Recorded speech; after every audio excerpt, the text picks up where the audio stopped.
Welcome to the desert of the real.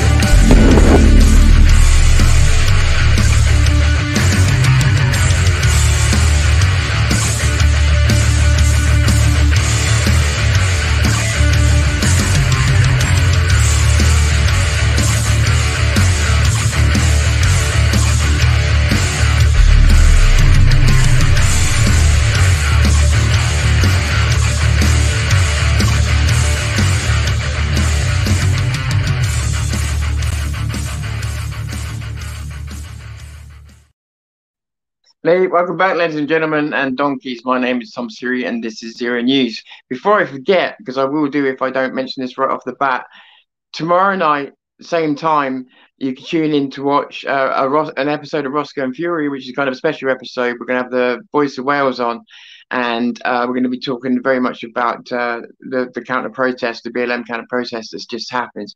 So tune in for that one. And then time to be confirmed, probably 7 or 8 on the day after. Whatever day that is, I don't know my days anymore. The day after, I'll be talking. Wednesday, I'll be talking to Richard Inman. Roughly around the same time. Keep an eye out, and we'll update you on that. So I'm going to be talking. I've a really interesting response to the interview that I'm doing tonight. As in, and I'm going to talk to them about this in a second. But as in, I've had people with 10 times the size of channel, and that's no disrespect to the ladies. 10 times the size of the channel come on Zero News, and it's not created quite the buzz that this has, which is phenomenal. To me, that's what makes this so interesting. And for all the people that have thumbed down and have jumped on that bandwagon, oh, what's going on? Sorry, something just happened there. I don't know what happened there. For all the people that have thumbed down and showed a disapproval of it, that makes me even more sure that I have definitely got the right people on. So, absolutely say welcome to Zero News to Jupiter and Wendy. How you doing, guys? Thumbs down, Tom. Oh yeah. Oh, we had a lot of disapproving. Oh, but we also had a lot of people that were really, really, really excited, and so straight from the get go, right? It's like, so got these people really excited, and I'm thinking, how many interviews have I done where I've had such a visceral response, either way, such a response? And I'm thinking probably about maybe 3, maybe, and bear in mind, I've done Richard Inman, Anne-Marie Waters, all these different people. And I've got probably about 3 where I've had, and I've done quite a few interviews now. A lot of them were, I think when I did one about Base Amy, there was a bit of a, but we guys, what was interesting to note is, one, the for size of channel to response, massive. And the second thing was the polarization that you've caused. So it's either all in for Wendy and Wendy and Jupiter, or yeah. So are you aware that you've polarized people? And Yes. Yeah. And are you like me in that you'd see that in the sign of success? Because you're pushing people back. I've been getting messages since yesterday of Vinnie Sullivan claiming, and he's been writing them under a certain video I did, right, telling me I'm not English. And I pointed out, this is what happens with them. I pointed out I am English, more English than him.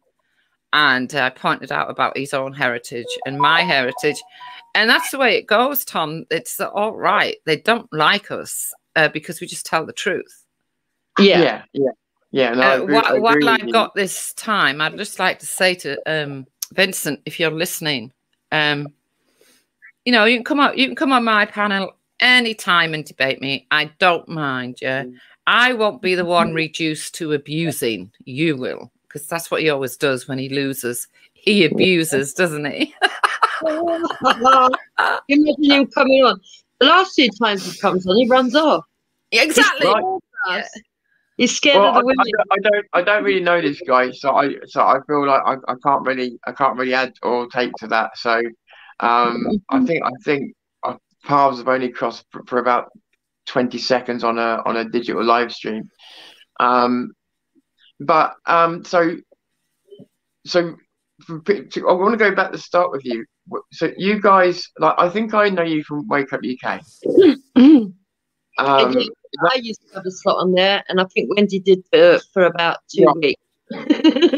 right, okay. Because it's a different audience, isn't it? You got a more.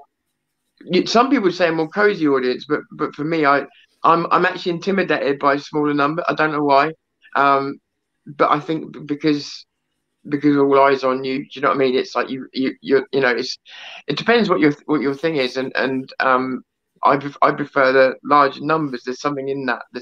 Where you can kind of hide. You can hide in those numbers. I don't know if that makes sense, but no. We don't care. We don't worry about numbers. For us. It's how did you get into broadcasting? How did you get so if you Wake Up UK was where I know you from, how did you get into that? Right, I'll go first, and then I'll let Wendy speak because we've got different experiences. Okay. Very similar. I was concerned about the community cohesion that was going on, and I was also sort of like waking up through Cole Benjamin and a few other YouTubers to what was being said on the right and stuff. And I'd already left the left because I used to be an avid left voter years ago. I'd already left the left. I'd got disenfranchised with them. And then obviously following Cole Benjamin and a few other YouTubers, Paul Joseph Watson, a few YouTubers from America and stuff. And I was always slightly into conspiracy theories. So then that brought me across Rebel Media. And I'd already watched a video on Tommy to do with the Oxford, at the Oxford University, where I was convinced he wasn't a racist. And so I set about on Facebook, because I'm in a mixed race relationship, you know, like interracial relationship. I set about on Facebook telling everybody I knew, this man's not racist. What the press are telling us is lies. There's a bigger backstory. You should watch this video. And so I started following him a little bit. And then obviously he went to Speaker's Corner. And coincidentally, I'd already been watching videos from Speaker's Corner on YouTube. And I started to notice this anti-white agenda going on that I didn't like. I just didn't like it. And this Garveyite kind of attitude that was coming out. And I could even see the lefty liberals doing it as well. You know, they were all, Garvey's better than Martin Luther King. And I was like, what's all this about? Yeah. And then it culminated with Tommy going down there. And I decided, that's it, I'm going to go down there and I'm going to go and see what's going on down there, because I had been to Hyde Park. Is he going too far to say that he inspired you to go down there, or did he? I think it was part of it. It wasn't just him, because I'd been there as a young girl with my grandparents. My grandparents used to go there quite a lot. And right. So I was already aware of what it used to be, and I wanted to go and see what it had become. I mean, I remember seeing a video even before the popular ones now. I know the popular one now is content over everything. But even before that, I remember seeing a video on there where there was the what are they called? You know, what's his name? The black Muslims down there. Is it Nation of Islam? Yeah. I remember telling this old man that because he had blue eyes, he was a devil, right? Right. That's quite old. And I remember seeing that, and I was infuriated that there wasn't any other white person there sticking up for him, for this elderly gentleman.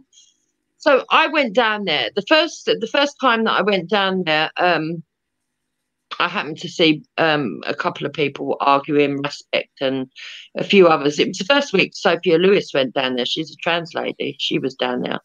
But the second time I went, I bumped into Jedi, and I told Jedi what I thought about gang, because I'm not really afraid of many people at all, and I'm quite a tall lady. I wasn't intimidated by him, so I went and told him and got into a debate with him.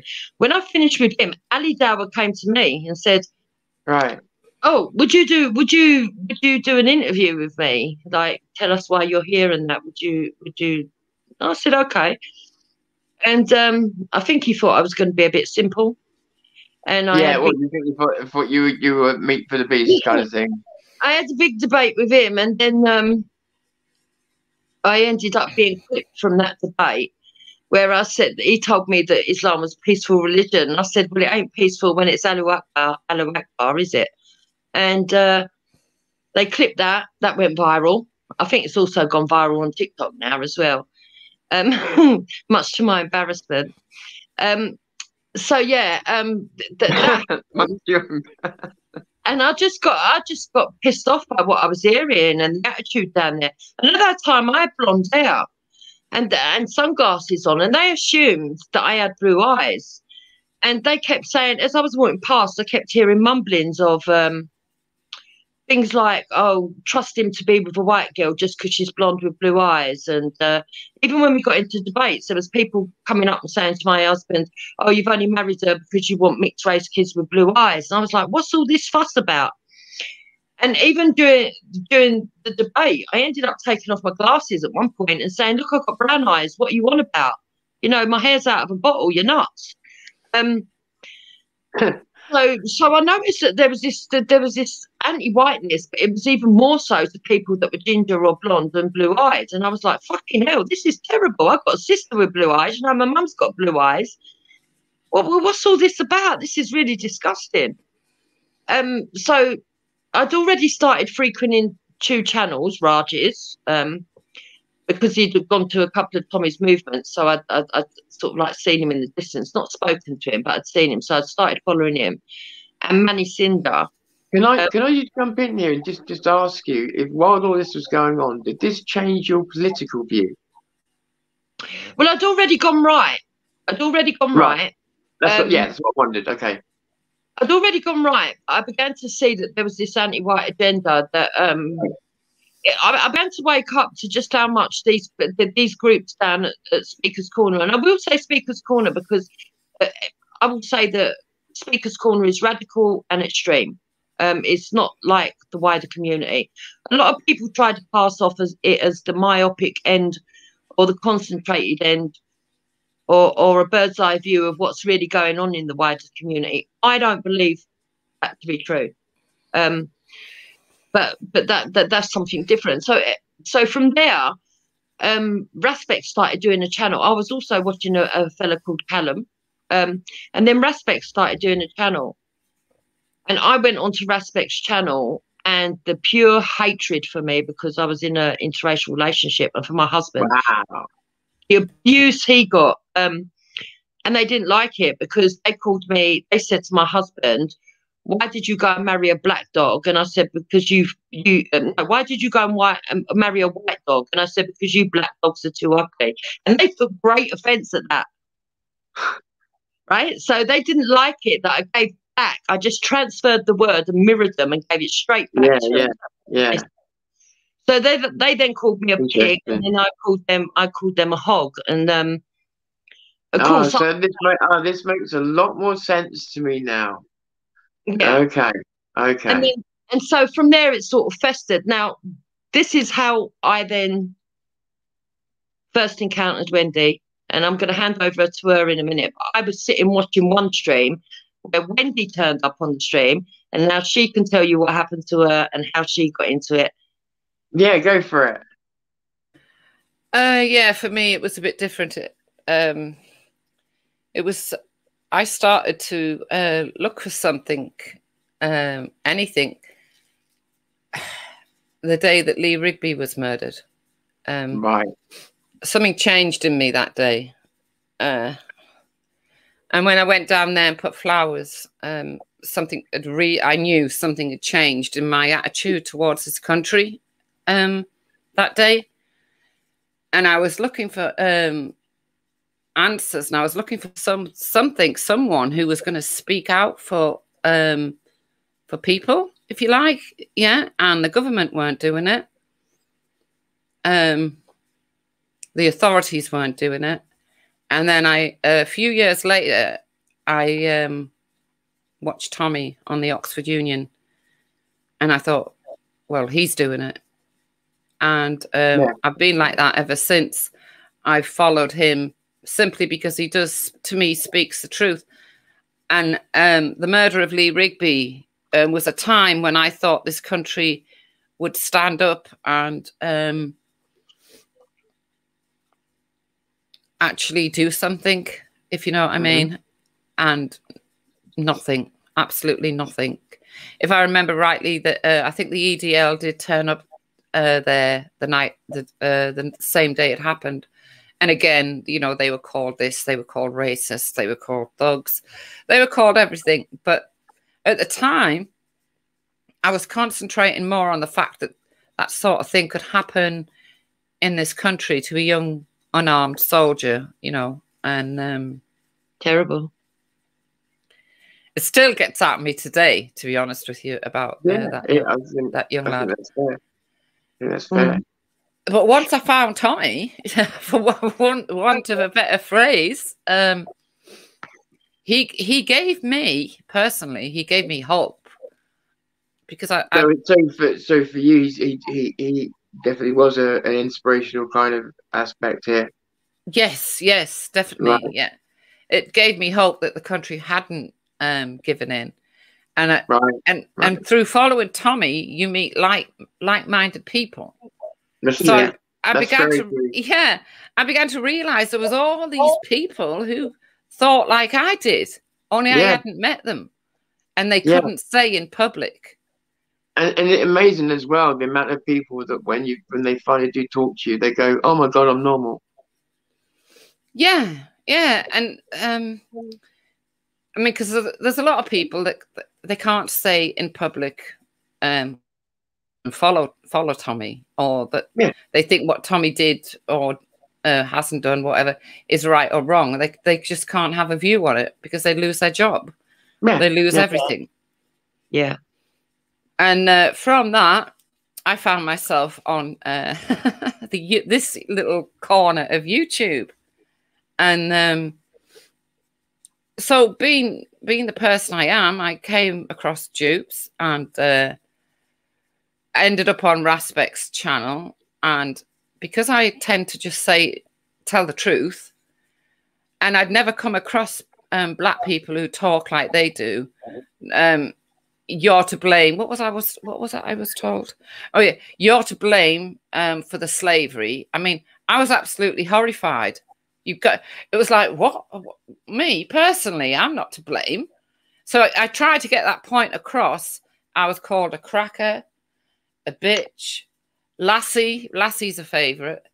Do you guys think it's fair to say, from your experiences, that the majority of the British public, and by the way, this is not against all black people. We have to do this constantly. No, constantly remind people. But do you think that the British public are woefully unaware of the dynamic of the fact that there are a lot of black racists? Yeah, because I was one of them, Tom. I was very unaware. So when I came onto that channel, I just expected to be treated like anyone else. I didn't see any problem. Didn't even think, oh, I'm white. Didn't even think that. It was awful. But it was very soon, pointed out to me the fact I was white. I should be ashamed. And I needed to condemn Winston Churchill. Something something which I've never done, and I've fought many battles online, as Jupiter knows, about Winston Churchill, and it's that one thing that really opened my eyes to what's going on, is that black people can be racist, and when they are racist, they're worse than white racists, to be honest. Yeah, I mean, as an example of that, just so people realise, excuse me, I'm sorry. Everybody, the best example I can think of that everybody could be able to picture in their head pretty quick is, do you remember when Luke Reed is with Tommy talking to that Sasha? Most people can picture that. Yes. And she's calling him a coon. Yeah. Now, what they like to call my husband because he married me. Right. So what a lot of white people are unaware of, because they've been taught to be well, what's the word? Race neutral, is that coon to us has always meant a really bad word for a black person. Yes, that's right. But to somebody like Sasha, it's calling a black person an Uncle Tom, basically. So Yes. and there's a lot of us that are just be unaware of this. Sorry to interrupt, but I think it's important. Yeah, but I can't get my head around that way of thinking. It's like it's like the N word, right? Why do they? Actually been told they are allowed to use it. We are not. No. Yeah. And that doesn't bother me. You see what they got. But you see what they got you doing. Yeah, I do. This is going to be my point. You know, I don't use it anyway on a daily basis, but the fact that they're telling me I can't use a certain word, but they can. So just to pick up there, I saw Wendy getting attacked on that stream, and I was so furious that they were doing this. I bet it was bad. I bet it was really bad, wasn't it? It was really bad. And I have met in real life some black racists, not as many as what you get down at the thingy, but because I've been in an interracial relationship, I've seen racism from blacks and from whites. So I wasn't at all afraid of these bastards. Sorry for the language. And I was like, right, you want to be racist? But then I'm going to go in there and I'm going to give you racism. So every time they were racist, I would mirror it, and it would upset them. Turn it in on itself.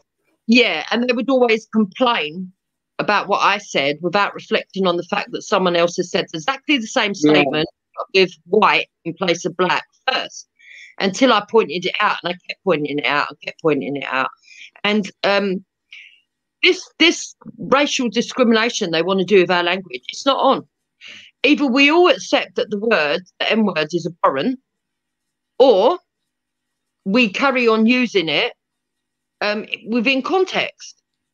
Right. This is the thing. This is why I refuse to say the N-word. I will either say nigger with a real bad taste on my tongue, or in general life, unless we're having a conversation like this, it doesn't get said at all because it's not part of my vocabulary.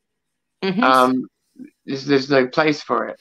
But unfortunately, when we're having conversations like this, I have to use it because I was using it as an example of like the worst word I could think of using that these days, because it used to be probably cunt, for instance. You know, now it's probably that.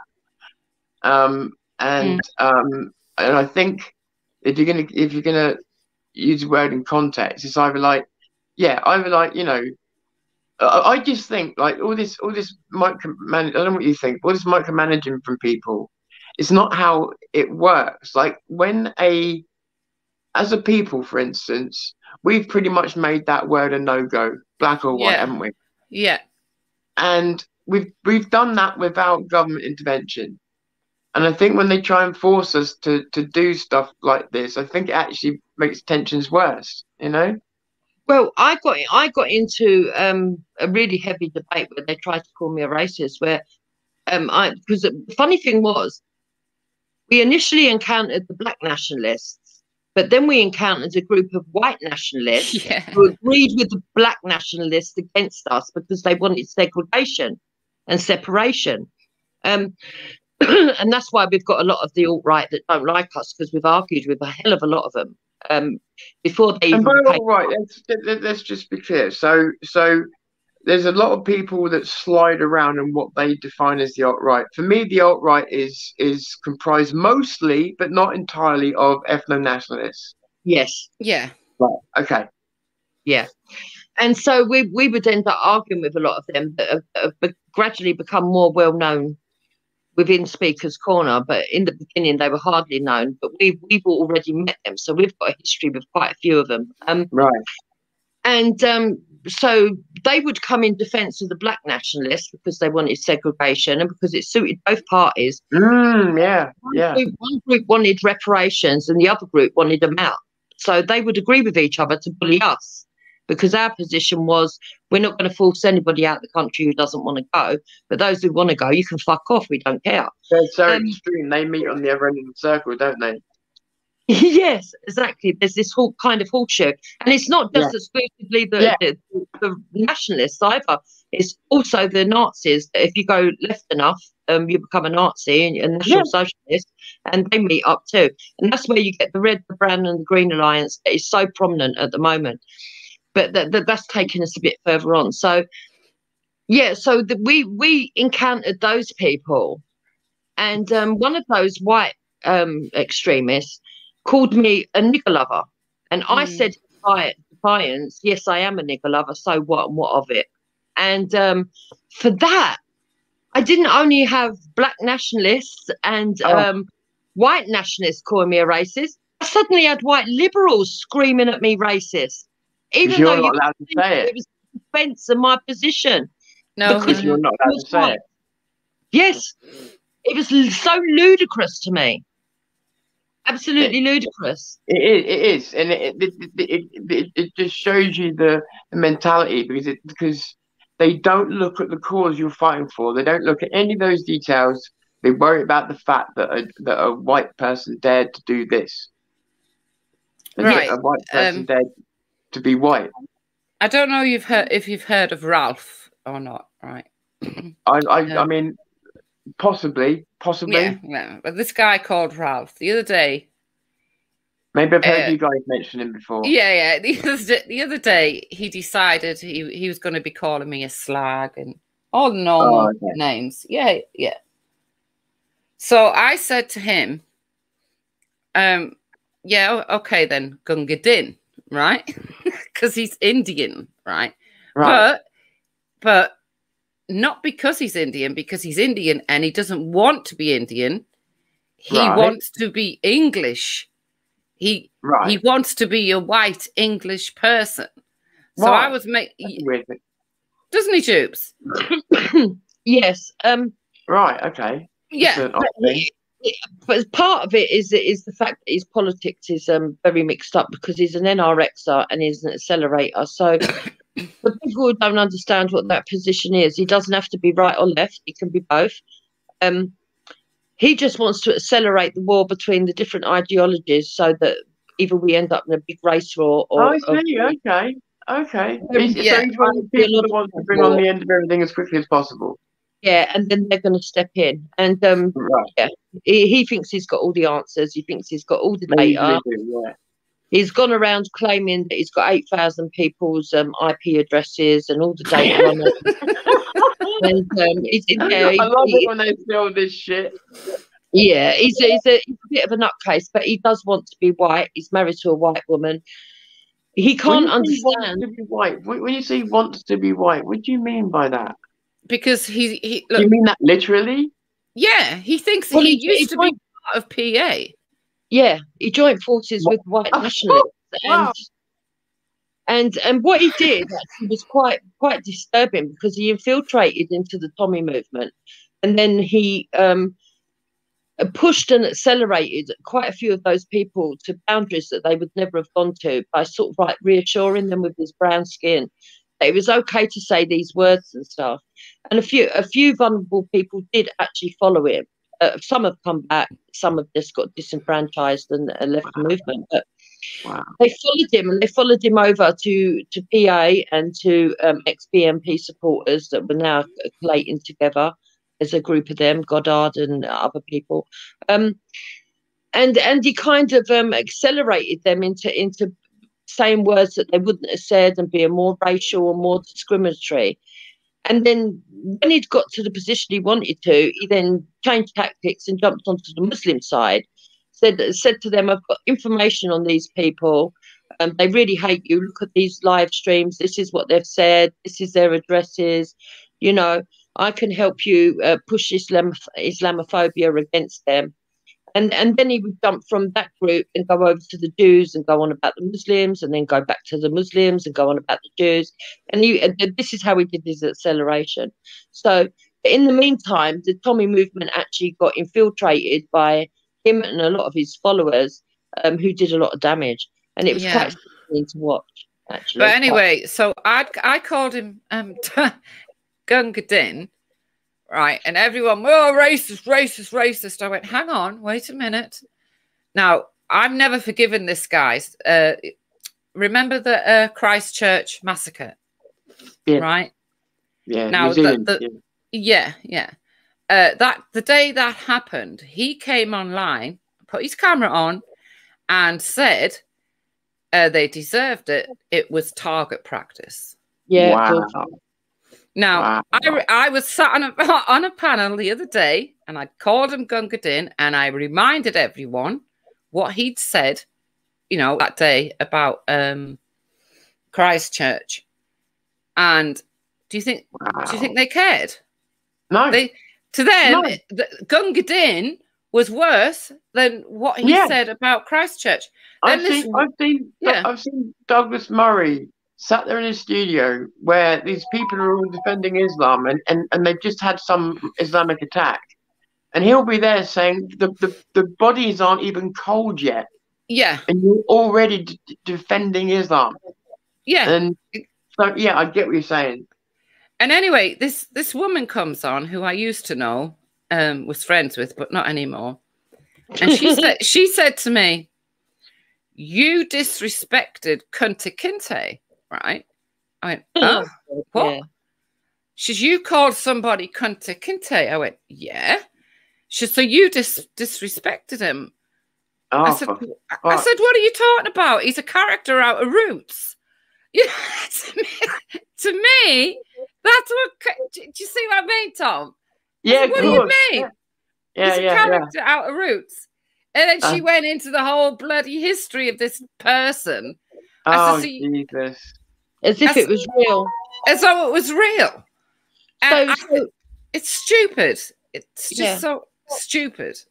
So we asked her at that point, if you're going to say that, then is the word Karen racist? Because when they call us Karens, which they do on a frequent basis, you know, and they were kind of, no, that's not racist because you're white. You know, they've got this thing that power plus prejudice is racism, and of course it's not.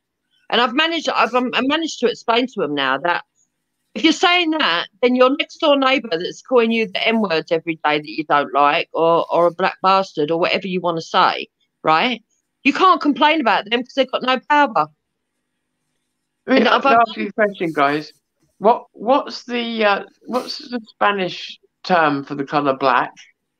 It's something like Niger, isn't it? Something Negro. That's it. Yeah, that's right. Negro. Yeah. How are they going to make that politically correct? I don't know, love. I really don't know. They segregate language. What they do is they say white people can use certain words and black people can use certain words. Right. Yeah. And then we hear all this crap about equality. And it's like, well, then you wouldn't want different things with different people if you wanted equality. Exactly. Now, all this stems from, I don't know if you've heard of this woman called Robin DiAngelo, White Fragility. Yeah, I have. Yeah. All this stems from her theory. And her theory is basically this. If you say you're not racist, you're racist. If you don't look at people and see their colour first, you're racist. If you say you don't see colour, you're racist. If you transverse racism into non-racism. And it's done so much damage because that's led on to critical race theory in the classroom, which is destroying people. It is literally destroying people. I never used to actually see colour. I do now. No, this is what. Okay, so you saying that is exactly what disgusts me about the whole thing. Is that I've in talking to say people like Richard Inman and Danny Roscoe, all of us sort of grew up not really thinking much about colour, and if we went home and talked about it, we'd soon get told off for it. Do you know what I mean? Thank you, Tom. Yeah, exactly. Yeah. So we really didn't look at the world like that. Since becoming part of this, you know, you're dragged into this place where you've got to talk and think about things in a way that it doesn't come naturally. You've never done before. It's very odd, isn't it? How the so-called, I don't know, good guys, the lefties, are just obsessed with race. They won't leave it alone. Yeah, this is something that really pisses me off, actually. That the press, the mainstream media, have really, really push this thing that you can only be racist if you're on the right. And of course, it's not true. You can be racist on the left as well. And in fact, some of them are abhorrent racists. I mean, the things that people on the left have said to my husband and me for being in a mixed race relationship just to score political points. You know, it's absolutely disgusting. They call him a coon, they call him Uncle Ruckus, they call him a sellout. They tell him that he sleeps with a pig, he sleeps with gammon, he sleeps with, you know, the disgusting things. And they don't like it because not only do I give it back, but he will cut in sometimes and he will give it to them, and they really hate that. He even comes on and defends Wendy sometimes, and they don't like it. They really don't like it. But none of that's racist, is it, Jubes? That's not racist, is it? According to them.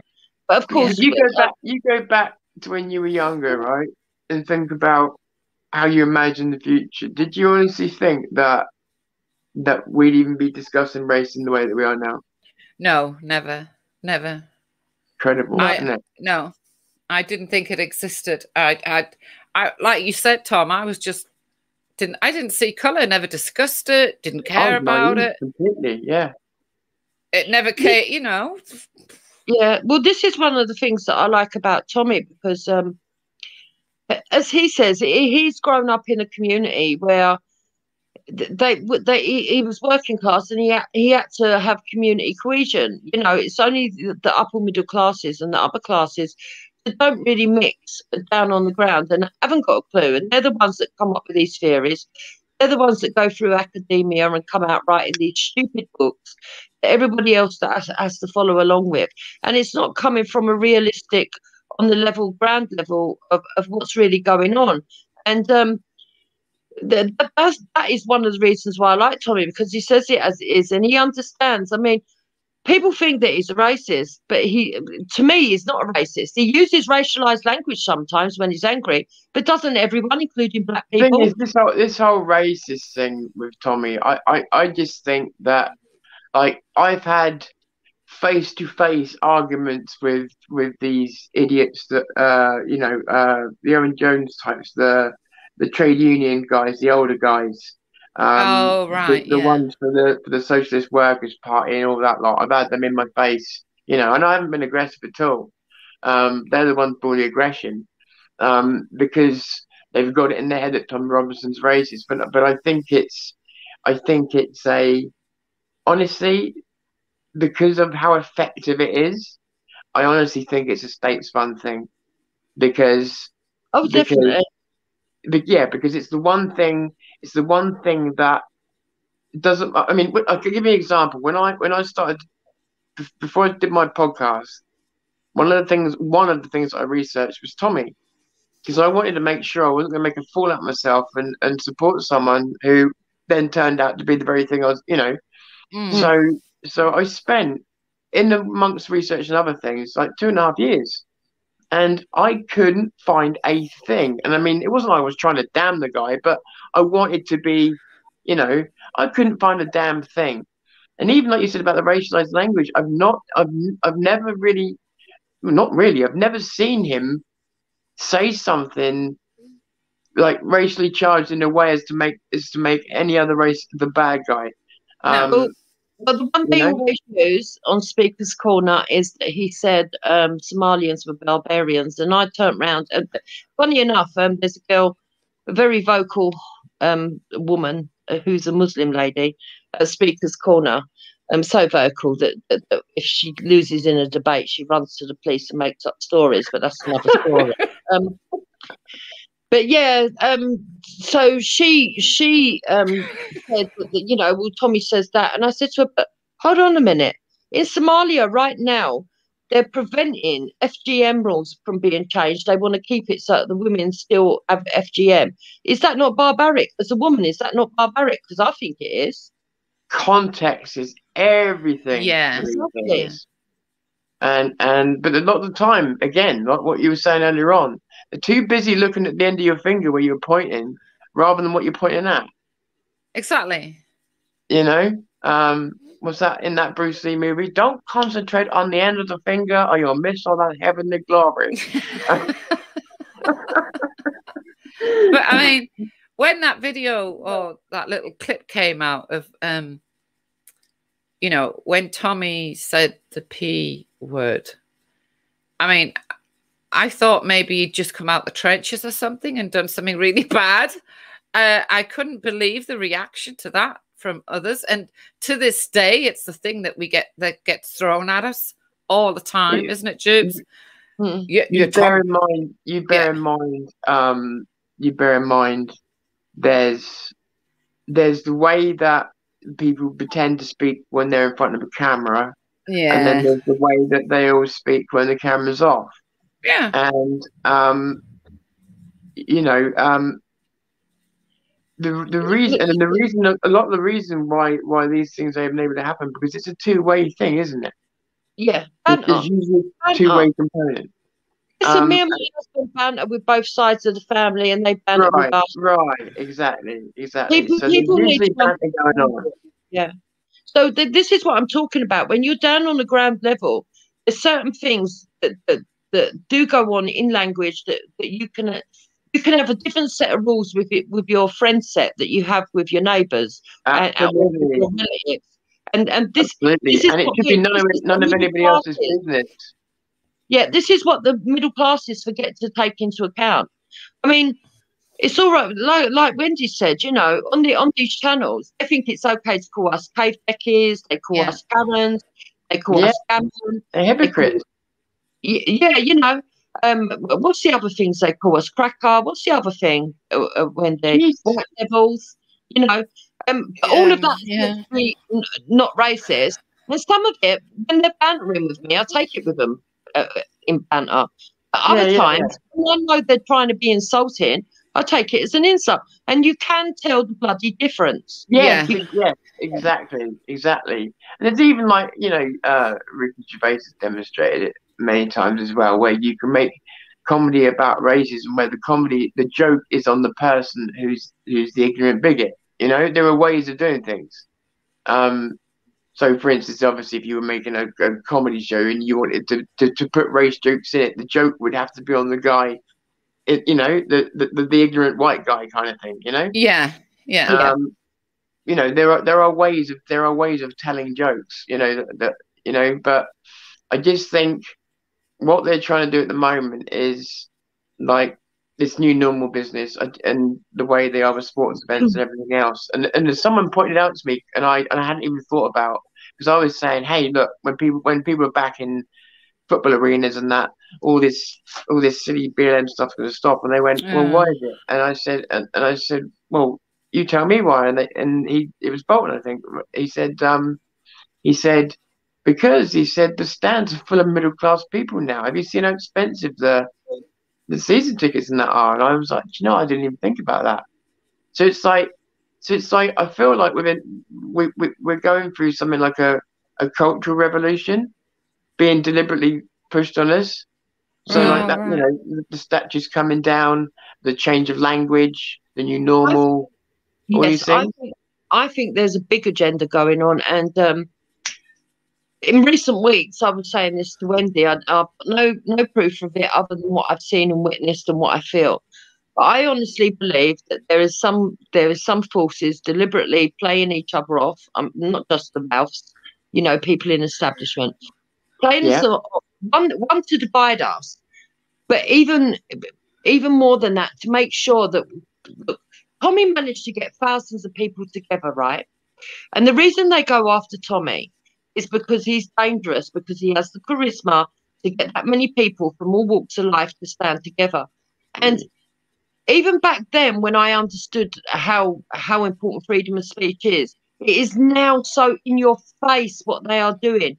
Yes, so blatant, brazen. Yeah, I believe they actually pay trolls on Twitter, on YouTube, etc., on other live platforms, to go around trolling people. I really do believe this now. To push the barriers right to the edge, so that people start complaining about each other, and then they've got the evidence to say, right, let's take the freedom of speech away. And I really do believe that agenda is going on. Do you know, I think as well, one of the biggest crimes that hopefully in years to come people will look back on, is the fact that if you look at Tommy's quote crimes versus the subsequent treatment and stuff, and oh damn, I've left the super chat on again. Thank you, Miss Patriot. I'm so sorry. Need to figure this out. Sorry, I've been trying to turn it off, and I keep turning it off, and it keeps coming back on. So I've got to figure this out. What was I saying? I lost myself there a little bit. We were talking about the divide and conquer that's going on. Oh, I've lost my thoughts. Sorry, carry on wherever we were anyway. Wendy, do you want to add anything to it? Say again, sorry? Do you want to add anything, Wendy? No, love. I'm just sitting thinking. So this is what I'm seeing, some kind of agenda. I really do think that. Oh yeah. When people used to say that there's paid shields and stuff like that, I used to laugh and think, I think everyone's paid.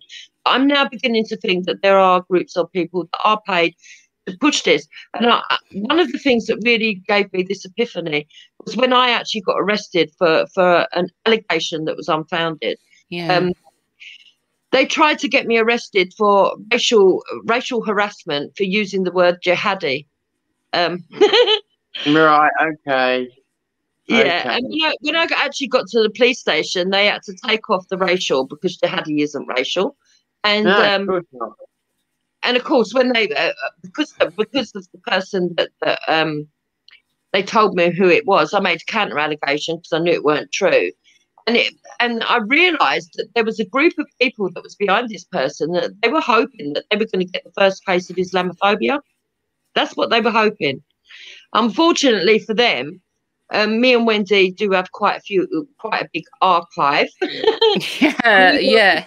That the said person who had made this allegation had actually on a Remembrance Day gone full Garrity on everybody and said that they didn't respect the British, even though they're British born, a British born Muslim, that they didn't respect the British. They picked up Mujahideen and they picked up ISIS. And the words I actually used was, I didn't call the said person a jihadi. I said they're acting like a jihadi apologist. Yeah, and that was the correct way to explain it. What's wrong with that? What's wrong with that sentence? Nothing. And that's why I got let off, no further action, and right. it was all taken away, the whole lot. But that didn't take away the experience of me being handcuffed, taken out of my house in front of my children. Do you know what I mean? No one's going to compensate me for that when it should never have happened in the first place. And the one thing that it also, Tom, that it also highlighted, I, as a white person, could not go down to a police station, even with all my white privilege they reckon I've got, go in there with that one scrap of evidence, because there was no evidence provided, by the way, and say to them, look, this person's called me this name, and I'm offended. It's causing me alarm and distress. And they would go, 3 officers to a house and arrest them with handcuffs. They just wouldn't do it. But they did it in reverse for somebody that was of a certain religion, because they said they were alarmed and distressed on behalf of their religion. And it showed you the 2-tier policing that's going on. Oh, absolutely. It's so 2-tier, and it's so cowardly as well, because it's all because they fear being called racist by a religion. I mean, they don't even use the logic of saying, well, don't be ridiculous because you're religion. They're terrified. They're terrified. So, I mean, they must have been terrified. They allowed rape gangs to continue. Yeah. It's not when you really stop and think about what that actually means. It's a bit like if you've ever sat and thought about the Jimmy Savile thing a little bit more deeply than just the surface, just the headline. Yeah. It's a deep thing, Yeah, very deep. We get into many heated debates over the Save of Aisha, right? And especially over in Speaker's Corner. And one of the things that I actually pointed out to them is because whenever you bring up the age of Aisha, they go, what about Jimmy Savile? And I said to them one day, I say, why do you keep complaining? What about Gary Glitter? What about Gary Glitter? Yeah. But why do they keep complaining about them? Because if they converted to being a Muslim, they wouldn't care.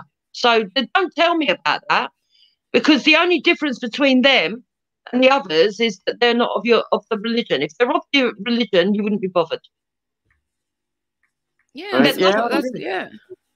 that's something that people have to understand, you know. And we had one gentleman that went on for 2 weeks from every single angle trying to justify that a 9-year-old was an adult woman. It was disgusting. I know that when I first started doing a podcast and I was on Periscope, I remember debating a militant, you know, because it is worth saying, you know, I have met decent Muslims. It's you know, so I try and say militant Islam, so you know, so it's obvious what I'm talking about. But I had a chat with one of those types, and they were so predictable.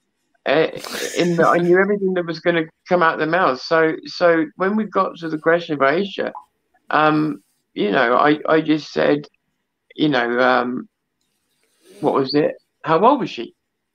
Yeah. And all I did was stick to my question, and this person was, you know, saying all this other stuff. But then when they lose the temper, you get to the truth. Old enough, capital letters. Old enough. And that's the problem with having a book that you call perfect, that was written all that time ago. Well, you know, I mean, it's got child abuse in it, you know. Yeah. Well, there are some Muslims that dispute the age. There are some that actually follow there is a sect that believe that she was 19. Right. So not all Muslims believe this. This is something that I've learned over the course of time at Speaker's Corner. And there are now some Muslims that say, well, we know that she was 9 with Muhammad. A lot of things went on back then that were wrong. We don't agree with that now. But they get really badly ridiculed and bullied by extremists when they say that. And that was kind of one of the motivations actually behind the share the risk thing that I'm always doing. It was actually them. It was the Muslims that were standing up and then being treated in the way that they were being treated, you know? Yeah. Because they were trying to, I think they were trying to do a soft reformation, weren't they? Yeah, but apparently President of Egypt, Sisi, he's looking to he wants to take out the bits in the Quran that make the militant people do what they do, if you know what I mean. I think that's brilliant. Yeah. So the bits that make them commit acts of violence, bombing and anything else, the president of Egypt is trying to get that took out of the Quran. Now, it's a brilliant move, but whether he'll actually get to do that, you've got to wonder, haven't you, really? Yeah, very much so. But he's doing it because of he wants the, you know, the violent people who look at it and take it in another word. I mean, there's so many contexts to the Quran. You know, it's unbelievable. Yeah. And then those that take it.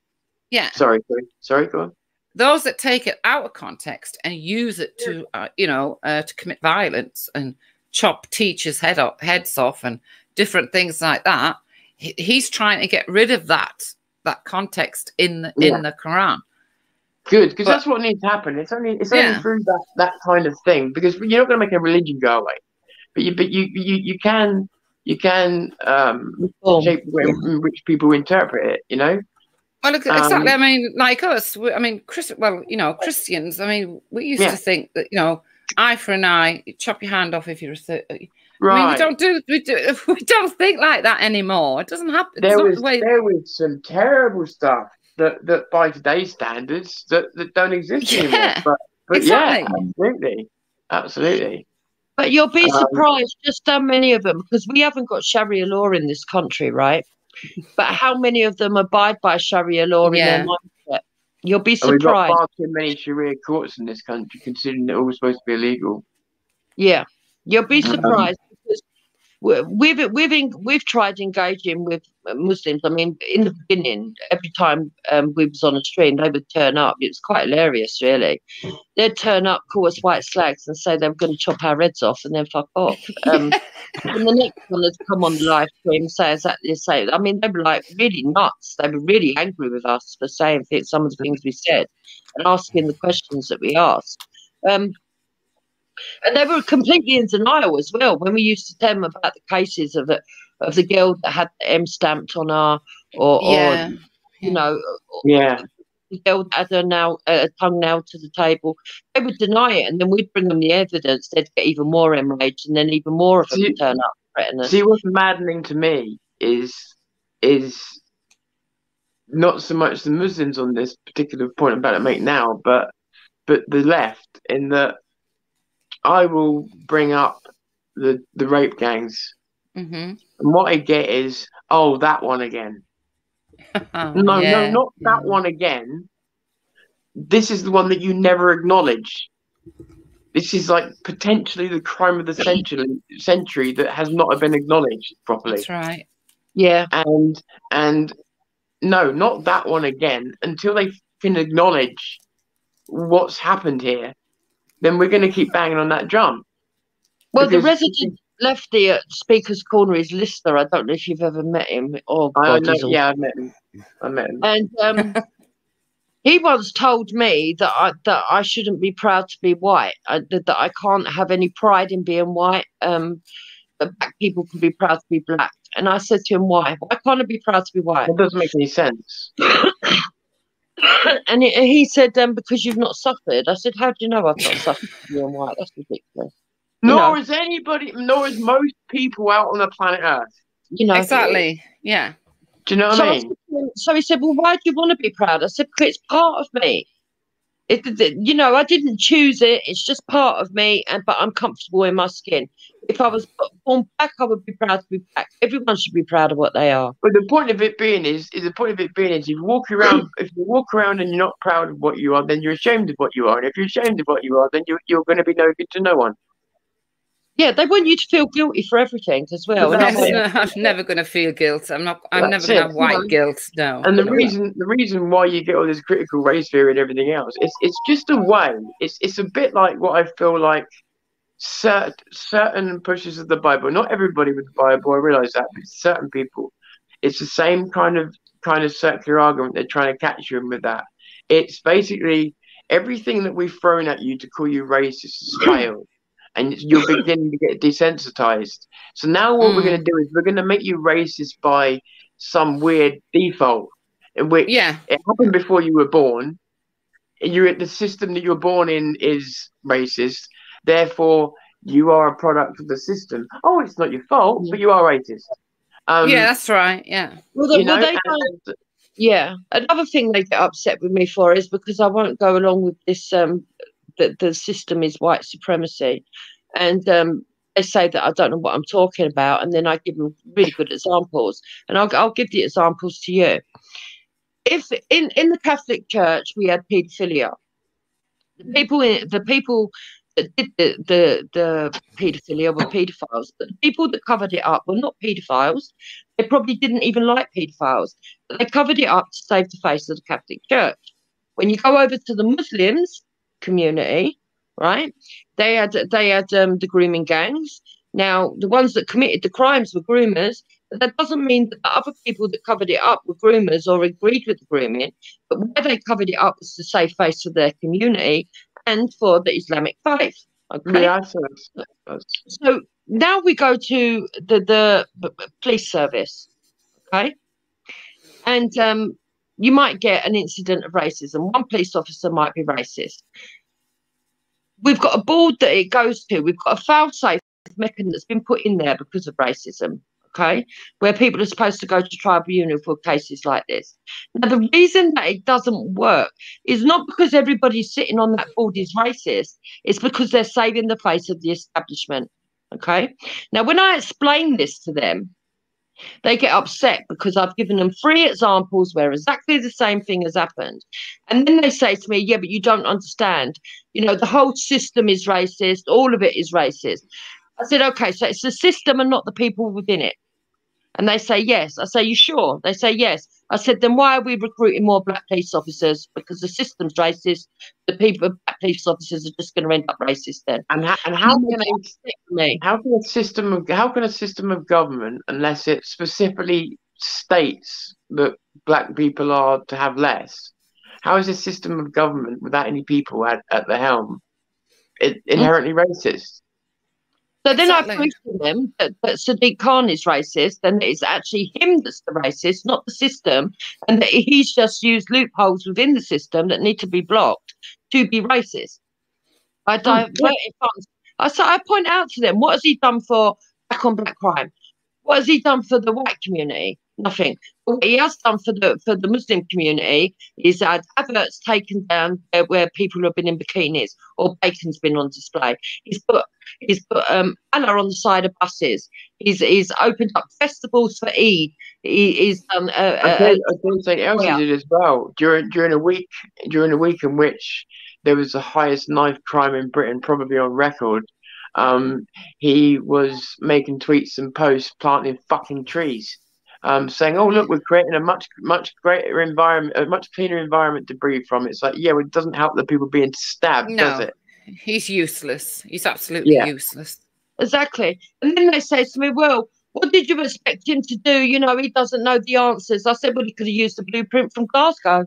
They were successful. What did you guys think of, and bear in mind, just for clarity, I personally, and this is from, I don't have loads of black friends, but I have a few, and this is from speaking to them as well.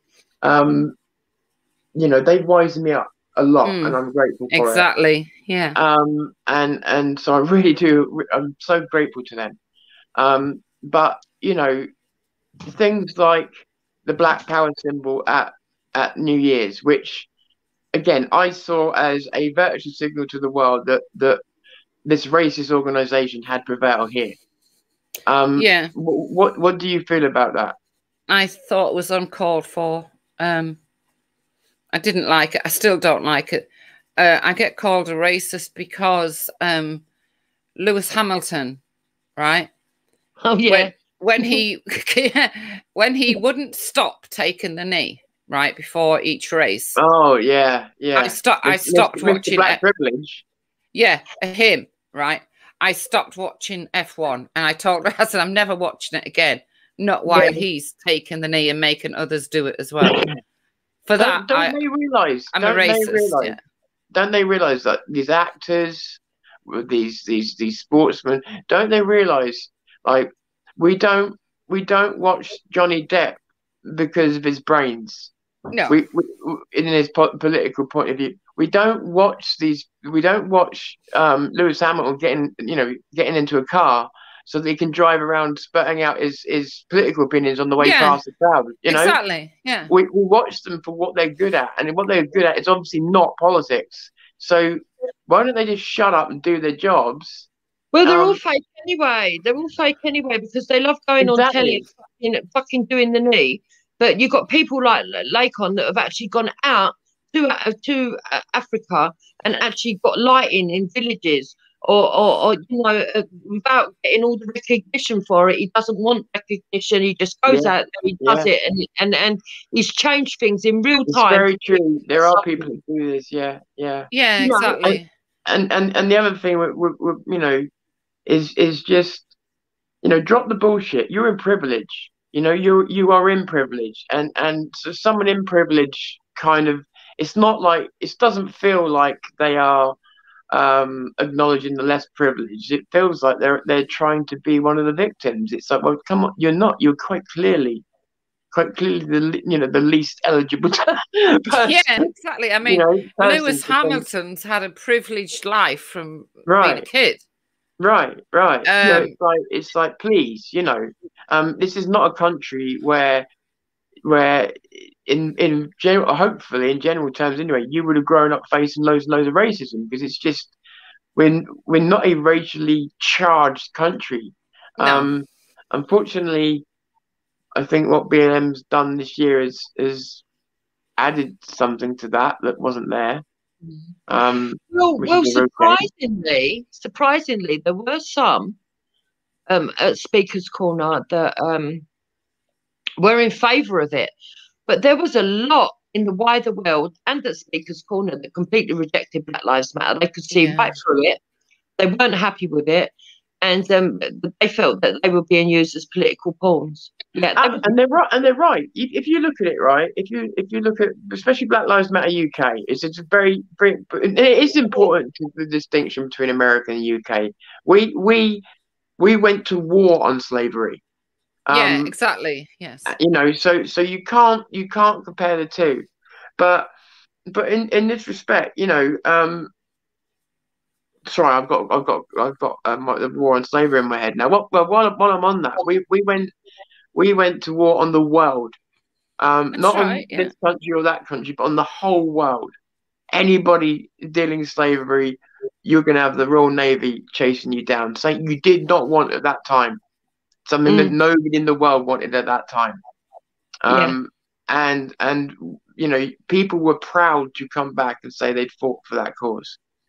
But let's talk about, look, if we're going to talk about slavery, then we say all slavery is wrong. I don't know how many people here are aware of the white slavery that went on pre-1066 in this country.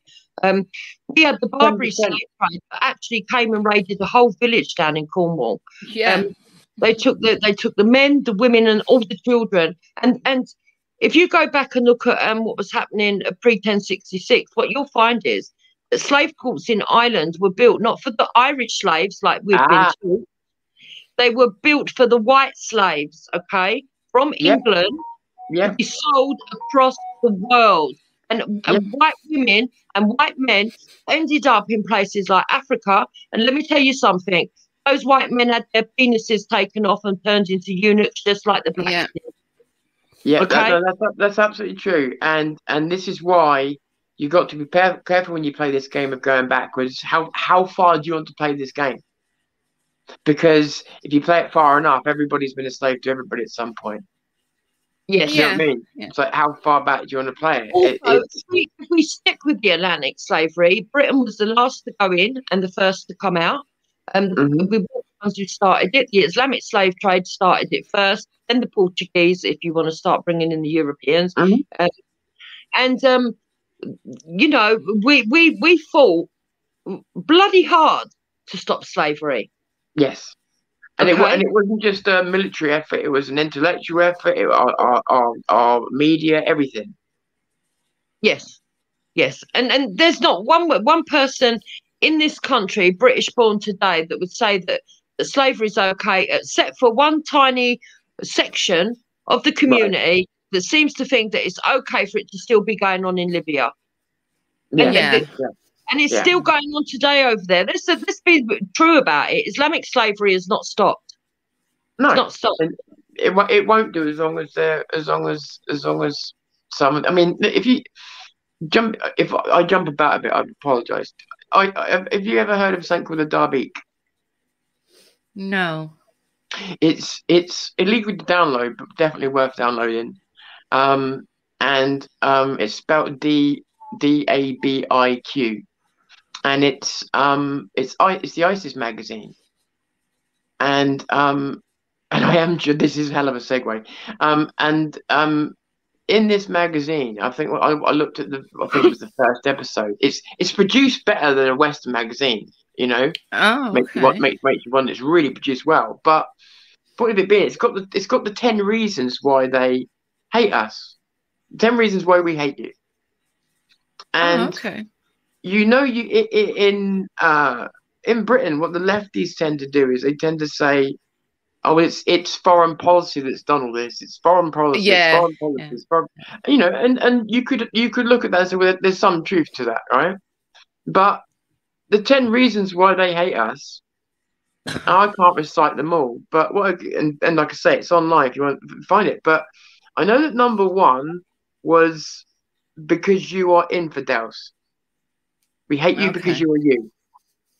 And on the last thing on the list was foreign policy. And when they mentioned a bit about foreign policy, they put in brackets But this is, just to be clear, this is not our main reason. We hate you because you are you. So they even made sure that foreign policy thing. So, and I remember Douglas Murray saying once, when someone's shouting Allahu Akbar and blowing themselves up or whatever, they're giving you their reason right there as to why they're doing it. Why do you keep looking for all these other reasons? Yes, yeah. You know, and I feel like that's what our media and everybody does. Well, if you step out of your own mindset and step into their mindset, they really believe that they're fighting a holy war. Right. So they look at us as all evil and the enemy and devils. And this is what gives them the justification for the right hand possesses. Okay. And this is why they think that they can rape anybody that's not a Muslim. Although, to be fair, some of them are so perverted that Muslim cases are now coming forward. In the main, it is Sikhs and white girls, some black girls, but in the main, Sikhs and white girls that have been groomed and raped. And they are rape gangs. And they use that right-hand possess because they say that when they're at war, they're allowed to take booty. And because they, in their heads, right, this is how they've been brainwashed, because we've had loads of these discussions with them. They've been brainwashed to say that it's better for them to do that because they are now their duty to look after them. It's a duty of care. And they equivalent it to when we go to war and we take prisoners of war. But it's not the same at all. No, it's not. No, because they've decided there's a war. There's no soldiers. There's yeah. I mean, do you Oh, I think with what was I going to say? Oh God, I keep doing. I'm sorry. This has been That's all right. a very constant with me recently. I did try to give you a bit of a warning, but well, anyway, with the I'm gonna jump back to ISIS for a minute. So. Actually, no, Dom, do you know what? While it's on my head, I'm going to ask you about the Shamima Begum thing as well, while we're here. Just what your take on the whole thing is. Oh, I mean, it's a story that's been dragging on now, but you know, with her finally being told. Yeah, that was a good day, wasn't it? That was such a happy day for me. Were you surprised? Yeah.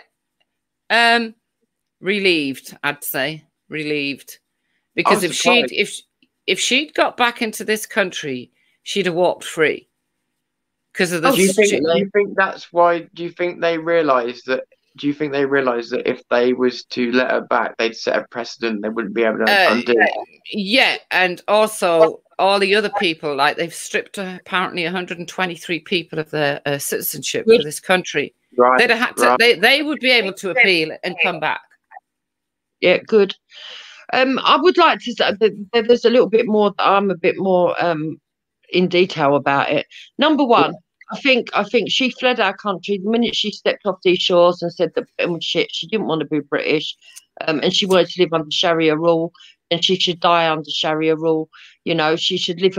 She was part of the morality police that went around metering out some really sick abuses on people. She said that she saw heads and pins and it didn't faze her.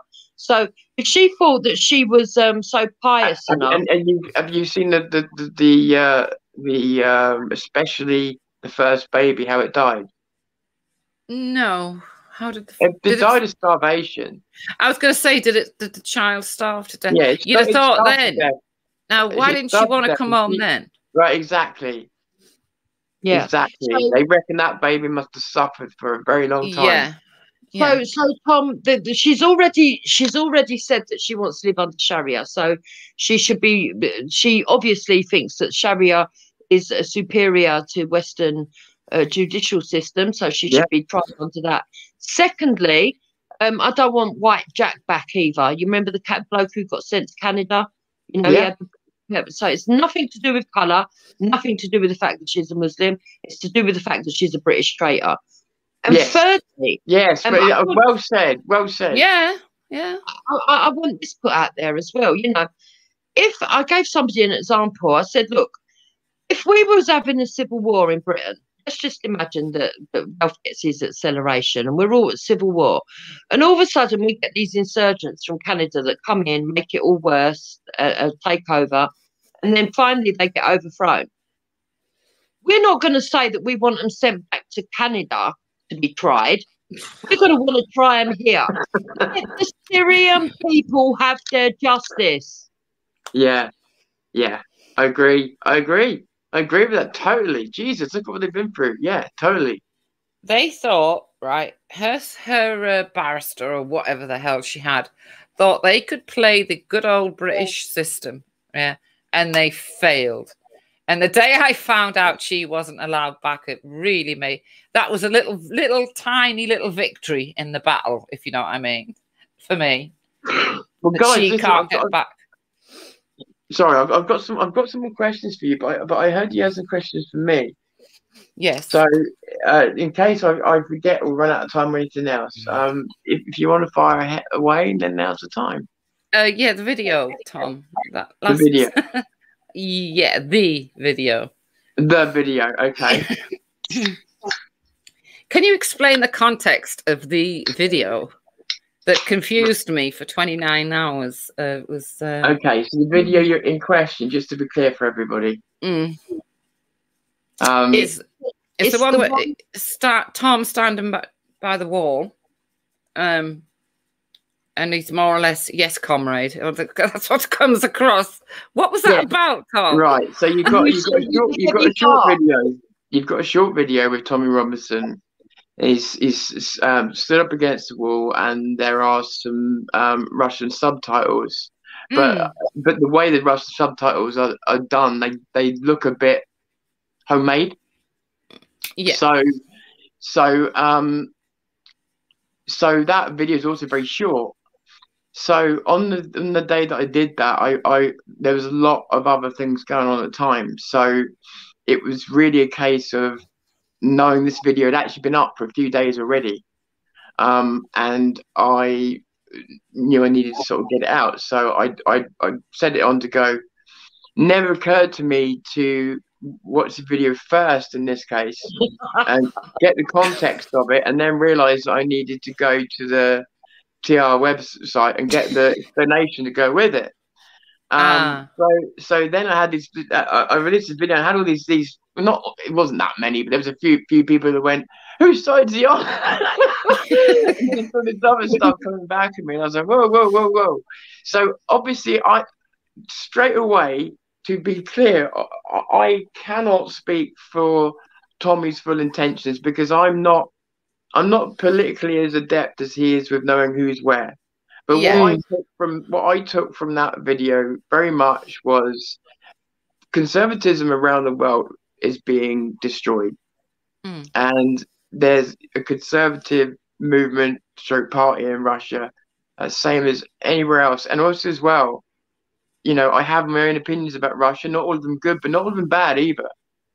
And I think they're the easy demon. And so I think it's more for me. What I took from it was more about you know, conservatives linking up around the world than I saw it was about joining any kind of Russian centric thing. You know.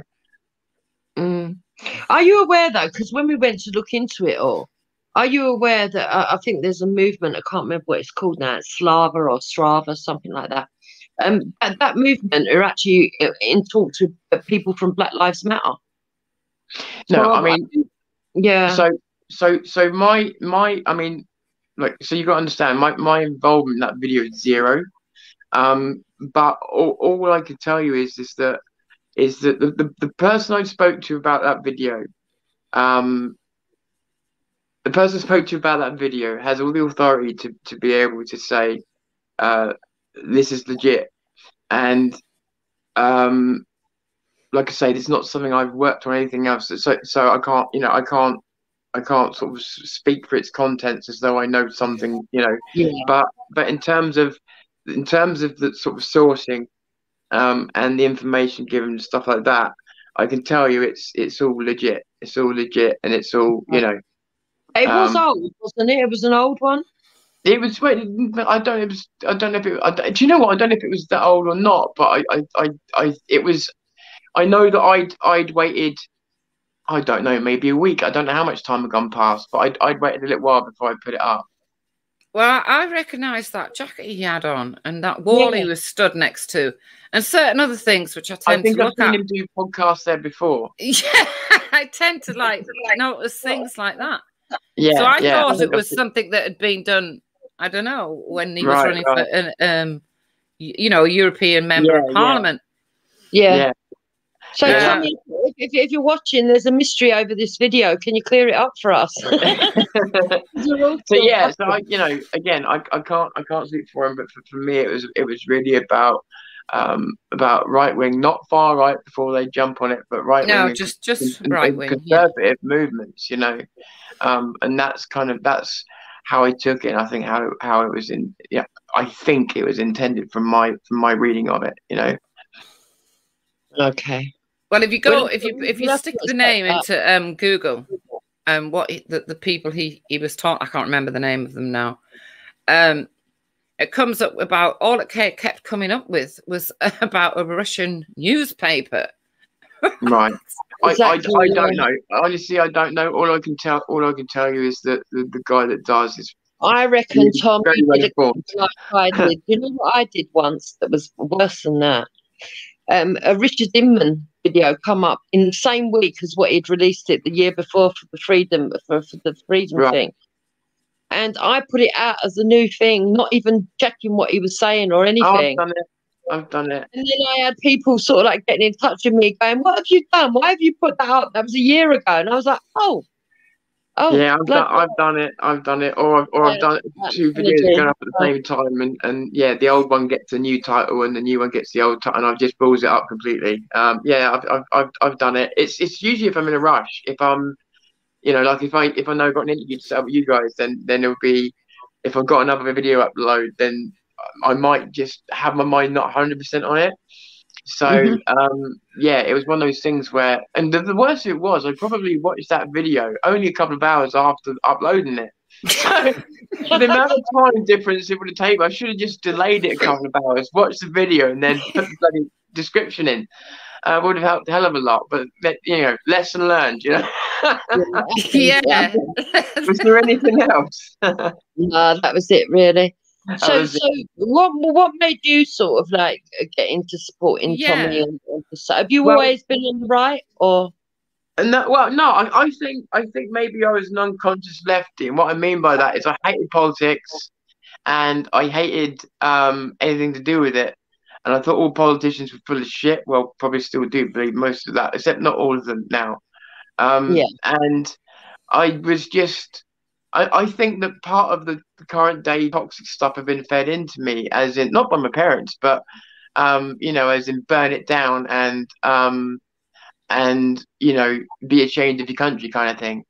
And I think that's what was attempted to be taught to me at school, and thankfully it didn't wash, and so I spent a life after school actually learning. And keep trying to learn. And one of the things was I wanted to actually just do a show, believe it or not, that was I wanted to do a podcast. I'd been close to the media industry before, didn't like it, but now there was this new media, so I wanted to do a podcast that was meant to be silly skits, funny jokes, nothing more. And then as I'm doing my research and everything else, I'm finding more and more events of these rape gangs, and you start getting pulled into researching other things. I was researching Christopher Hitchens at the time. Anyway, all roads lead to Rome. History was the one that when I started to get really into history, that was what really led me back to people like Tommy and other people, because it all goes around in a circle. And so like I said, I spent a considerable amount of time checking Tommy out, and my podcast over 2.5 years had turned from this goofy idea that I had to, Jesus Christ, I'm doing something live, which I never planned on doing. Doing something live, going and filming these events, shitting myself because I hadn't done that kind of thing before, and just you know, just so impassioned. So and I think it was from seeing, if I'm totally hands up about what was the moment where I thought I could come back to this industry. It was when I saw Tommy on Periscope for the first time, and I thought I could do that. Not I can be Tommy, but I can do that. Yeah. I wouldn't be afraid to do that. Do you know what I mean? So, and I remember thinking when I saw that, right, this is a good platform to try out. It's not for someone like me, not going to be loads of people watching. It's not a particularly professional platform, so it's a good place to try and sharpen the knives. That's kind of my motivation. I want to get as many people speaking out and voicing what they believe, just to keep freedom of speech alive. So I don't care how meaningful your words are or how menial they are. Just get your freedom of speech alive. Absolutely. I don't like this idea you've got to be educated so you have an opinion. That's all identity politics. So for me, when we actually got down to doing the Zero News thing, it was about running an experiment in honesty, in like trying to be as honest as possible. I mean, nobody can be 100% honest, but trying to be as honest as possible and seeing how people would react to it. It was always a thing for me that was interesting. The other guy called Freedom for Britain, Danny Simpson. You ever met him? Say again. Danny Simpson. You ever met Freedom for Britain, Danny Simpson? Yeah, I've met Danny Simpson on. Have you heard of his latest? I mean, I don't know if you're into sort of like keeping up with what goes on, but he made a very big clanger on Wake Up UK, and it was put out there, right? And the man's now going around insisting that somebody went on there, an imposter was let on with a voice changer because he put himself into some real shit, and it's just so comical. This is the thing, right? Is that I hear so many people telling me stuff, and don't get me wrong, I do get a constant flow of information on certain things, but they tend to be, I don't know, things that are, I call this work related, yeah. So if it's not relevant to what I probably won't hear about it. So yeah, there's a lot of the, I don't know how to put it, a lot of the handbag stuff I don't get to know about, and when I get to hear about it, I'm like, and that's what I was going to say to you when I think of you guys, and I know there's so many people that will think that this is a backhanded compliment, but it's really not. I think of you as a well-informed gossip column, but for the internet. Yeah, you know, and I don't think there's anything bad in that, is there? We're not ashamed of that. We absolutely, no, there's nothing bad with that, Tom. Nothing at all. It's kind of, yeah. We're like the Sun newspaper or the Daily Mail. Yeah, it's this column, and it's like, so whatever's going on, it's going to get discussed, and I honestly think there must be something cathartic, because you're pulling in numbers really, really good. And people are flicking on to see what you guys are saying, whether you're annoying them. Like I say, if you're not making enemies in this business, then you're doing something wrong. It's like the far right. You know, we're obviously annoying them. Yeah. I mean, quite a lot. Yeah. Do you know, the other night, Tom, without a shadow of a doubt, right, I had 50 people in the back, and they were all far right, just wanting to come on and do something stupid.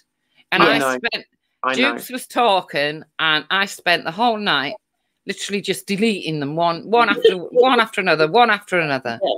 They kept coming on. Believe me, I know. I had there was a video I put up recently. I knew it was going to cause a reaction. That's why I put it out. But I put one out called "Those Damn Jews," right? And it wasn't really a defense of the Jews. It was just what I see as being the way it is. And but the thing of it is like, so I expected a load of, F-nats and other people to come and hate on it. But what was funny to me was that I'd seen a screenshot. I'll show you at some point if you want me to, but a screenshot of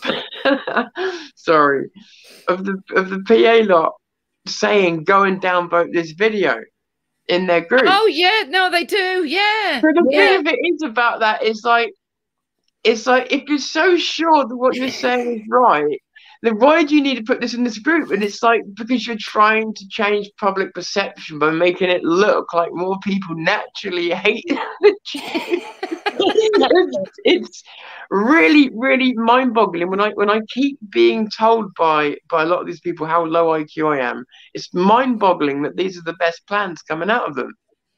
Yeah, exactly. I've seen on Telegram different ethnats go and downvote Wendy Wu's channel now. Go downvote it, and I'm thinking, would they call us the fat slags from Viz? Fat slags from Viz. And I'm I don't know about thinking, you guys, though. Have you guys ever downvoted a channel? no, I can't be bothered, to be honest. I don't even watch channels that I like anyway. I'm not going to go and watch ones I don't like. Well, there's one that's new on the scene, but that's more to do with Speaker's Corner, and that's more our fun side.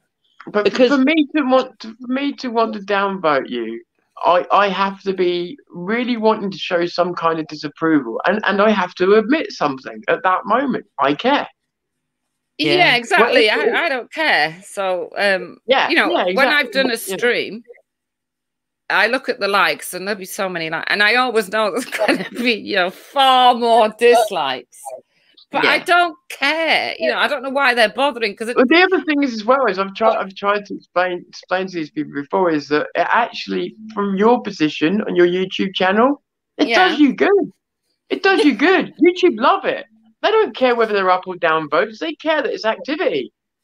Right. Okay. The fact that you're splitting an audience up, it's even better, because that's what a good TV show does. Yeah. Yes. Good point, Tom.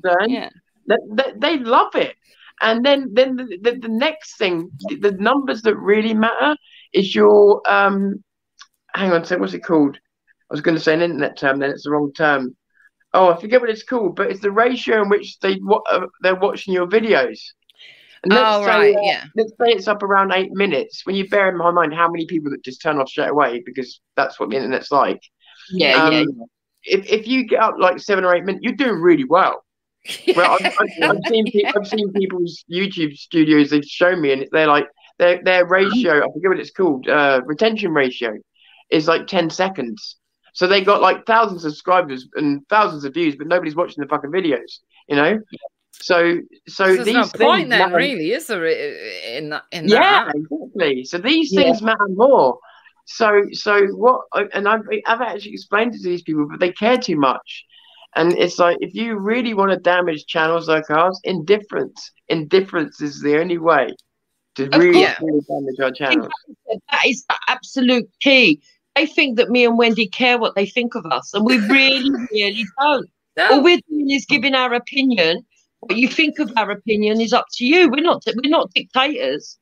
Do you feel like some people are acting as though, because you're going on and doing a YouTube show, which everybody's free to do, but because you're going on doing a YouTube show, putting out your opinion, like, oh, how dare, who do they think they are to put their opinion out? Do you feel there's a bit of that? So that's always said. Yeah, apparently I'm the most used woman on the internet. But yet everybody can do the same thing themselves if they want to. Yeah. Exactly, love. Right. Don't forget that, because we're female. They really hate the fact that we're strong women, and that when they call us fat slags, we just say, "Oh, shut up, you fat cunt," and they can't handle it. They can't handle it if we take the mickey out of them. Yeah. When we talk about Vinny rolling around in one of his suits and saying he don't get it crinkled, but he'll have a punch up with anyone and all that nonsense, and then you've got. James Goddard, who says he's well hard and that he's a Christian, and then he went up to Liverpool, told a bit of shithole, and then had to hide up a tree. They don't. And Laura Towler with a Sainsbury's basic tea bags that she sells. Oh yeah, Granny Towler's tea bags. I don't know about this one. What's this about Laura Towler's tea bags then? Well, she had a fallout with Yorkshire Tea. The company Yorkshire Tea or something, right? I don't know how, right? Right. So then she had this brilliant marketing idea. She makes her own tea bags apparently, and sells them for about £9 a pack or something. Bet she has milk in her tea. Yeah, as Granny Towler's tea bags. Yeah. So Vinny Sullivan's caught onto it now. So and now Vinnie Sullivan sells his Yeah, go own on. damn coffee. Yeah, countryman's coffee. I actually don't know whether to. You've whether got to to see be, the adverts. You've got to go search them out after this show. I'm telling you, you will laugh your head off. I'm kind of impressed with the capitalist enterprise. Though I mean, man, if you bring your own coffee out, Jesus Christ, I've been missing a trick. Yeah, but British beans, they're going to Brazil to get the fucking cocoa beans. if you think about it, right, where's Don't worry Towler about the details. getting her Don't tea worry about bags from? Where's she getting her tea bags from? Tesco. She's not making her own. She's going for basic Tesco basic ones, yeah, about 10 pence for like 5,000 or something. Of course, we know the game, don't we? And sticking them in a bloody thing, and you know the profit she must be making. Yeah? We know, but then again, do you know what? It's in most part, it's on the people. It's on the people that are willing to. Yeah, I agree. Yeah, you know, because she doesn't. In fairness to Laura Tower, she doesn't hide who she is and what she thinks. Except for when she's doing paintballing up in the bloody mountains Oh, where yeah. she's riding her tent. Yeah, when they're fighting and playing soldiers, you know. It's brilliant. So okay, so they all once a year they dress up in boiler suits, right? And they march up the mountain on a hike, and then they do paintballing and pretend that they're fucking living the real world, that they're soldiers. yeah. Why don't they just sign up? There was another group that used to do that kind of thing. Yeah. So anyway, so what is it? So why do you do the show? Why are you here? Why do you do the show? And if I don't know if there's an answer to the third part, what is it you personally want to get out of the show? And what do you want your watchers to get out of the show? Wendy, you go first. I'll answer. Oh, I know. Yeah. For me, it's informing people about the far right, making sure they understand that Tommy Robinson is not far right. So you said far right, but even before far left. Is that where you're at now? That's the bigger danger. Yeah, because I'm fed up of people calling. I'm sickened when they call Tommy and everyone far right when they're not. Right. So people need to be educated, as far as I'm concerned, as to what far right really means. That's a big one with me. Also about Islamic terrorism, things like that. That's what it's about for me, and just informing people of, like you said, of what's going on every day and what people are up to every day, and how people can be swayed from being left, if you like, and all of a sudden they'll turn up and they've joined the far right. Yeah. It's happened a hell of a lot. You know, and these people have got to be called out, and I see it as mine and Jupiter's job to do so. And I don't care what comes at us for doing that. I'll keep doing it. Fair play. I like that. Yeah. Okay, so for me, it's very similar to that. Obviously, it's important to us that Tommy gets seen. We need to break through into the mainstream to show the mainstream people what Tommy really is, rather than what the mainstream media say he is. That's number one. And number two, it's to look at all the ideologies that are out there and to weigh them up. And we do that. We do weigh up the left as well and how ridiculous that they are. It's to weigh them all up, show them all, even the different religious ideologies. We discussed that as well. Okay. But we've also got the other side of it, because we are sort of centred in Speaker's Corner. There's live streams. It's full of it. You know, you've got brilliant examples because there's so many debates to pick, engage with, bring them back, sit down, review them, talk about them, and explain to people, this is what's going on. This is what's going on. This is what this mindset does. This is what this mindset will lead you to, and the dangers of it all. And so that radicalisation doesn't happen, because what we've really had, and like Wendy said, the most damaging thing right at this moment is establishment is using divide and conquer. B, they're trying to shut down our free speech. If free speech goes, we're straight into fascism. And Free speech is the mother of all speech, mother of all freedom. And C, and I must put it out there, ethno-nationalists do not believe in free speech. No, I don't. They've told us time and time again, behind the scenes and on our panel, they don't believe in it. They don't believe in free speech. So do not be fooled by these people now coming out in this last week. I'm not going to name the person, saying that he's all for free speech and everything else. No, that's to take away the one thing that Tommy's done that no other person on the right did, and that's stand up for free speech. Yeah, and free speech. With that stance, they realise that. But but the biggest danger at the moment is the far right, because they've made an alliance with these extreme lefties, and you know, they've got this red, brown, and green alliance going on behind the scenes, and they're pushing for it. Together, all the extremists have met in this little horseshoe, right at the top of the horseshoe, and they are against all of us. And it's important that we call this out. And at the moment, we've had a great infiltration, and we've got people that are infiltrating right as close to Tommy as they can get. And because me and Wendy are just supporters, we are Team Tommy, obviously, but we're not in the team, if you know what I mean. We're not in we're not the close team around him that runs things or puts things out. We just give our view as a supporter.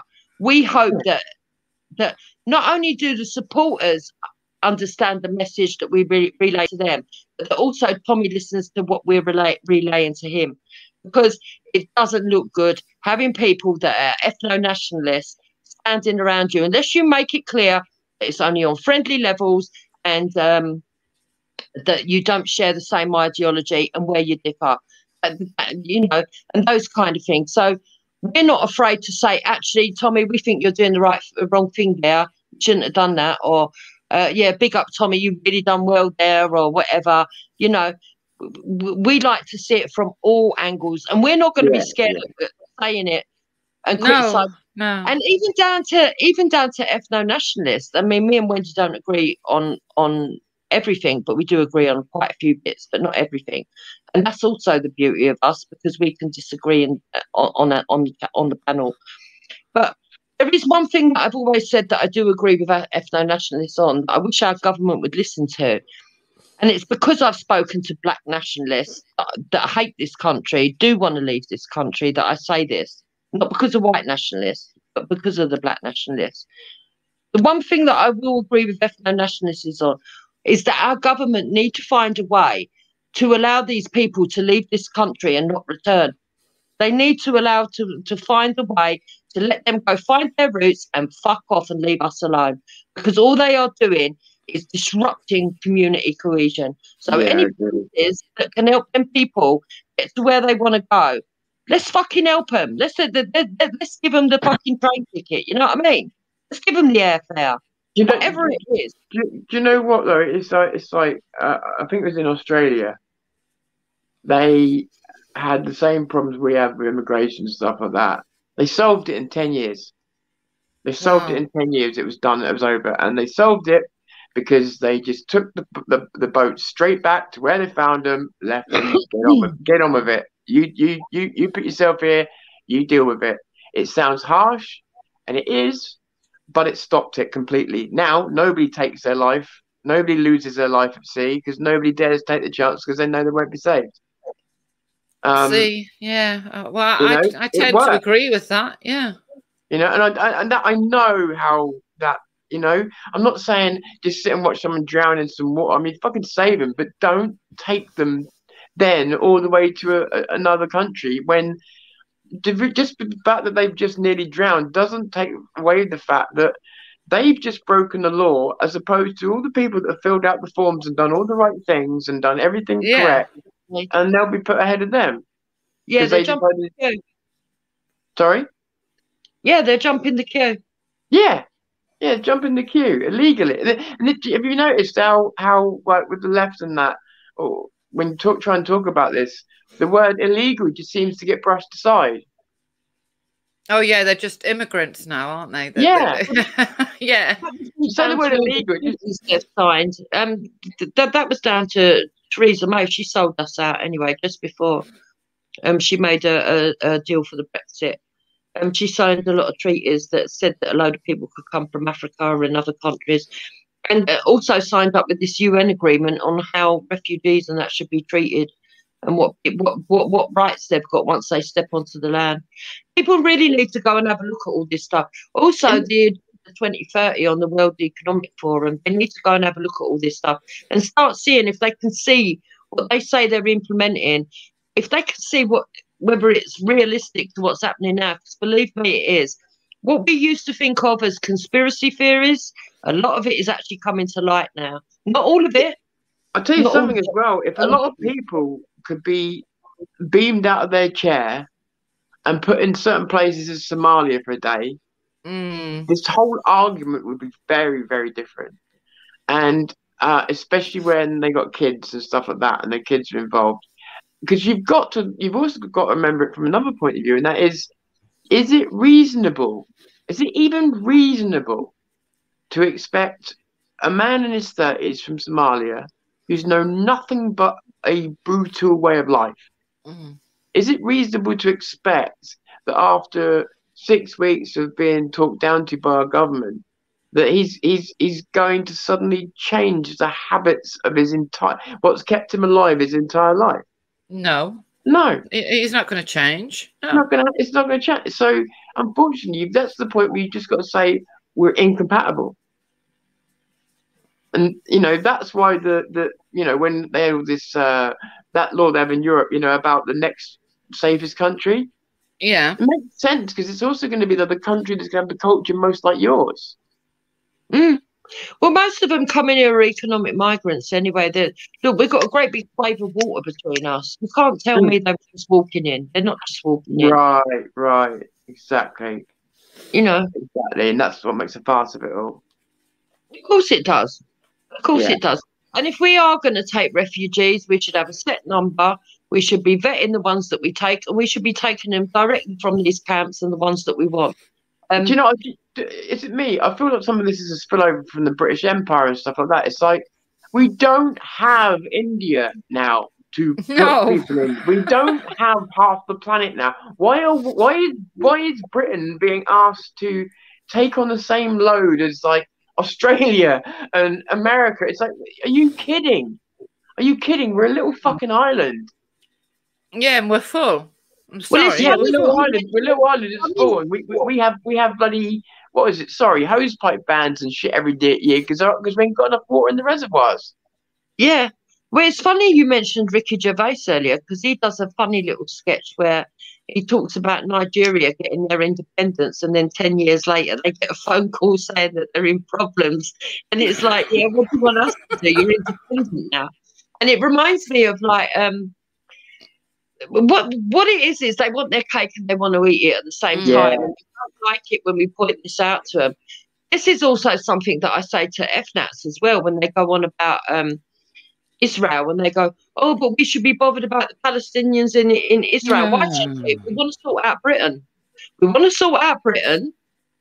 Whatever Israel wants to do in their own country, let them do it. You FNATs keep going on about you want 14 for everyone, but you want 14 for everyone but Israel.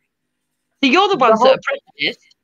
The whole Israel argument for me, I think it's just a straw man. I think it's another way, like you were saying about the left and right almost joining. I think it's a way of trying to call something an ethno state, and I'm not going to go on record as saying it is or it isn't because I don't know enough about it. But exactly. But even if it was, it's a way of trying to justify two wrongs with two rights. Sorry, you know what I mean? Trying to get a right out of two wrongs, you know? Yeah. And I don't. It doesn't wash with me. But the pure hatred from these guys for the Jewish people is disgusting. It's unbelievable. What alarmed me, and I don't know if you guys have been finding the same thing, was the fact that it was coming from left and right, and that makes me so suspicious. Yeah. It makes me so suspicious. Well, this is what unites the red, the black, and the green, because there's a lot of black nationalists that hate the Jews because they perceive them as white, and then you've got the Muslims that hate the Jews because they're age-old argument with them, and then you've got these new conspiracy theories that apparently the Jews run the world, which is quite crazy. You know, I mean, I happen to say that I had a Jewish great grandmother that married in, and from that day on, I'm a Jew, and I'm not allowed to call myself English. They only have to go back one generation. They're all half Irish, and I say to them, "You're talking fucking nuts, mate." You know. I tell you what, Tom, I have done a DNA test. It'd be interesting when I get the results back. I'm waiting for it. Yeah, no, I just think that every country is entitled to do what they want to do. But if you've asked for independence and you've got independence, it's about time you start being independent. It's called tough love. We all do it with our children. I've had 8 children. I've got 2 that still at school age at home. But the other 6, they've all grown up. You know, you cut the apron strings, you allow them to go off and they have to build for themselves. And this is what these countries need to do now. Stop sitting there.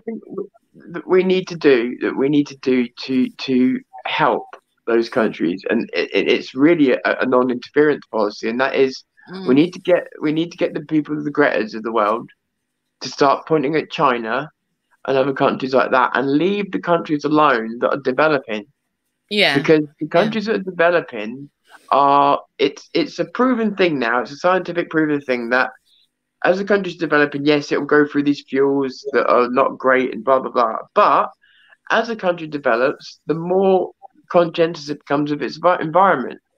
And it naturally starts, as we've all have done, it naturally starts to care about it more and more and more.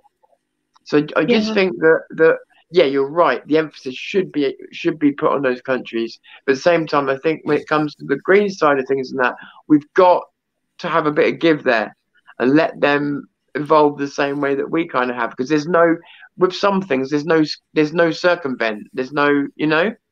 You know, the big argument that we get is oh well, you know, you came and bombed us, that's why we've come here. And I'm always ready to put them right that, well, in Iraq we may have bombed you, but we also tried to rebuild you.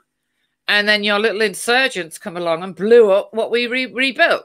So then we pulled out and left it. Yeah, so I mean, you know, a power vacuum which people fully exploited. And we're such a small country as well. Okay, so we might have had dominance over the rest of the world at one time. We no longer have that. You wanted to be independent countries, and we can't fit all of you back in because you've all changed your minds, right? We can't fit all back in. True. And very so true.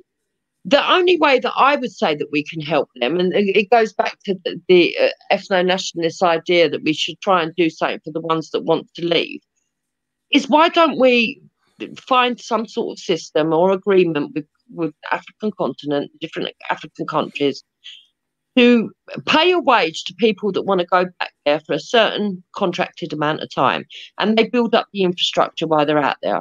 I'll tell you, there's a couple of reasons. One, it's too corrupt, and 2, they're pretending that they accept people back in as brethren because they know they're bringing money. But the truth of it is they don't. They see them as coons, and the moment that they get them in that country, they're gonna kill them and take the fucking money. Yeah. Well, I mean, look at Nigeria. Look at Nigeria recently. Those 300 boys that have been kidnapped. Yeah. I was watching it on the news, and the people are stood there like it's an everyday event. So can you imagine in this country if 300 boys were kidnapped from a school, what would happen?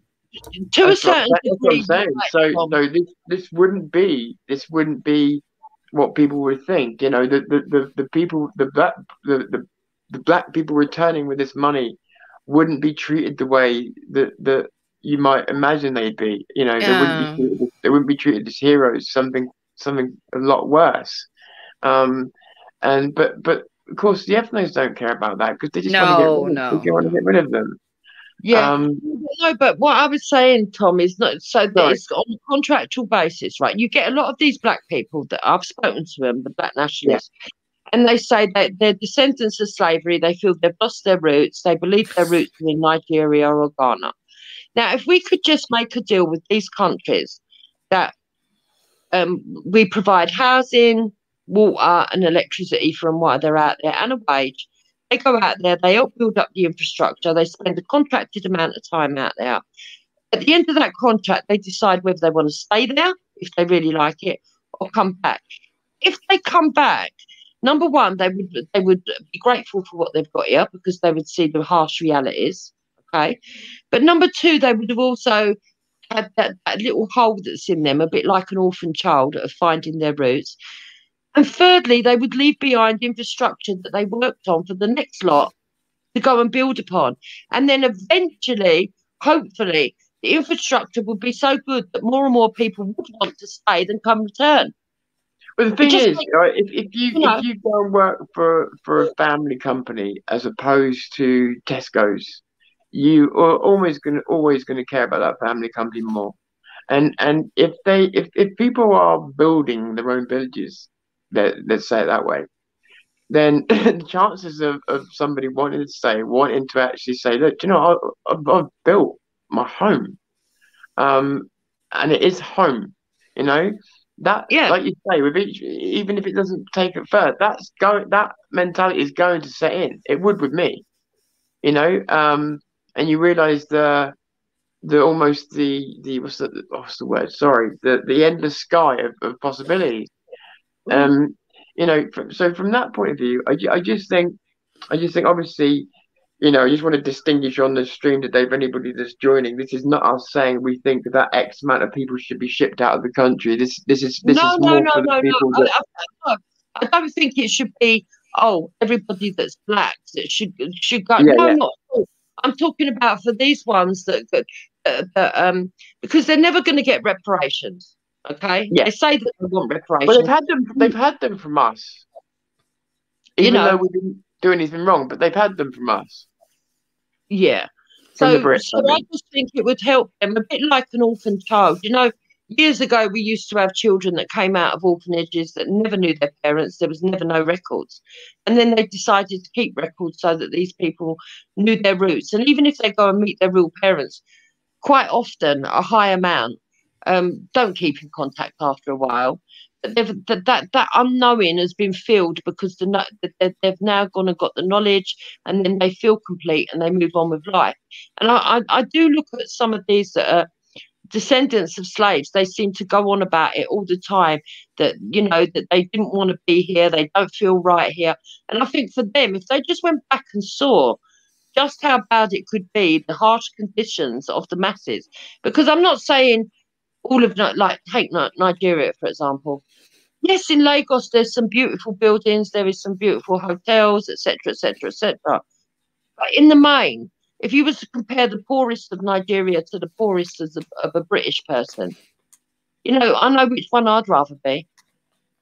The other thing as well, why some of this doesn't wash with me is because, like, in the 60s, you had Muhammad Ali talking about the black man, and he made the phrase "the black man" a proud phrase. It was in the 60s, and he made it a proud phrase. And obviously there was a lot of battles that were fought around that time, but nevertheless, you know, he made it a proud phrase, and a phrase that not only means that the black people, eventually, you know, white people sort of could appreciate. And he really did make it almost, you know, we've seen it in times past when white people were almost trying to be black. Do you know what I mean? We went through that stage, didn't we?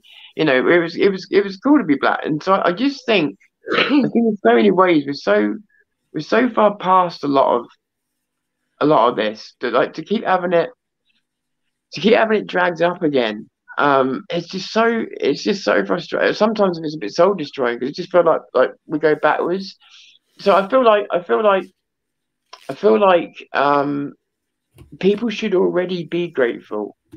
But I do think there's merit to what you say. But at the same time, it's like, I bet you half of the people took the DNA test, we find out they weren't even from Africa. Seriously. But the thing is, Tom, that when I speak to a lot of these black nationalists, there's two black women actually that are very, very vocal, very, very bitter as well. And if you try and explain to them, you know, the poverty that's for the masses in Nigeria, or other parts of Africa, they say you're being racist. They really do believe it's some sort of paradise on the continent of Africa. I know this sounds horrid, but I really do think that some of these need to go back and see the harsh reality for themselves. I suppose what you're saying is they need a wake up call. If you're going to talk about paradise, go and have a look. Go and have a look. It's not just black. Look, if you look at the children of today, they all expect something. All of them. Totally agree. And that's kind of where I was at. Yeah, that's what I was wondering if you saw that in just people, kids generally. Yes. Just white and black. Just this Yeah. thing about, hey, you know, this is a world in which you could be really, really grateful and enjoying yourselves. And all right, lockdown, but before that, and you are pissing it down the wall, moaning about it. Well, what we've also seen, what I've also seen, is this hatred for the elderly that's coming out a lot. Years ago, we used to hold the elderly in reverence. All right, we might find them boring at our parties, but you always, when you know you had your family dues, you always had your elders there, and they always plonked their chair in the most awkward of places and sat eating their sandwiches, you know. But they were part of the family. You loved them and everything else, and you respected the elderly. You looked after them.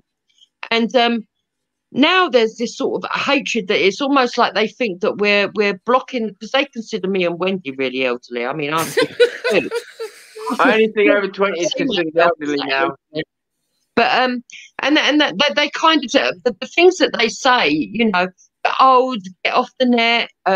You shouldn't be having a say. It's our time now, and I think shouldn't have the same amount of votes. Your vote shouldn't mean the same as a younger person's, and you're going to die before us. Thanks for the reminder. Yeah, you know. Do they not realise they're only going to ever build upon what we've already laid down for them?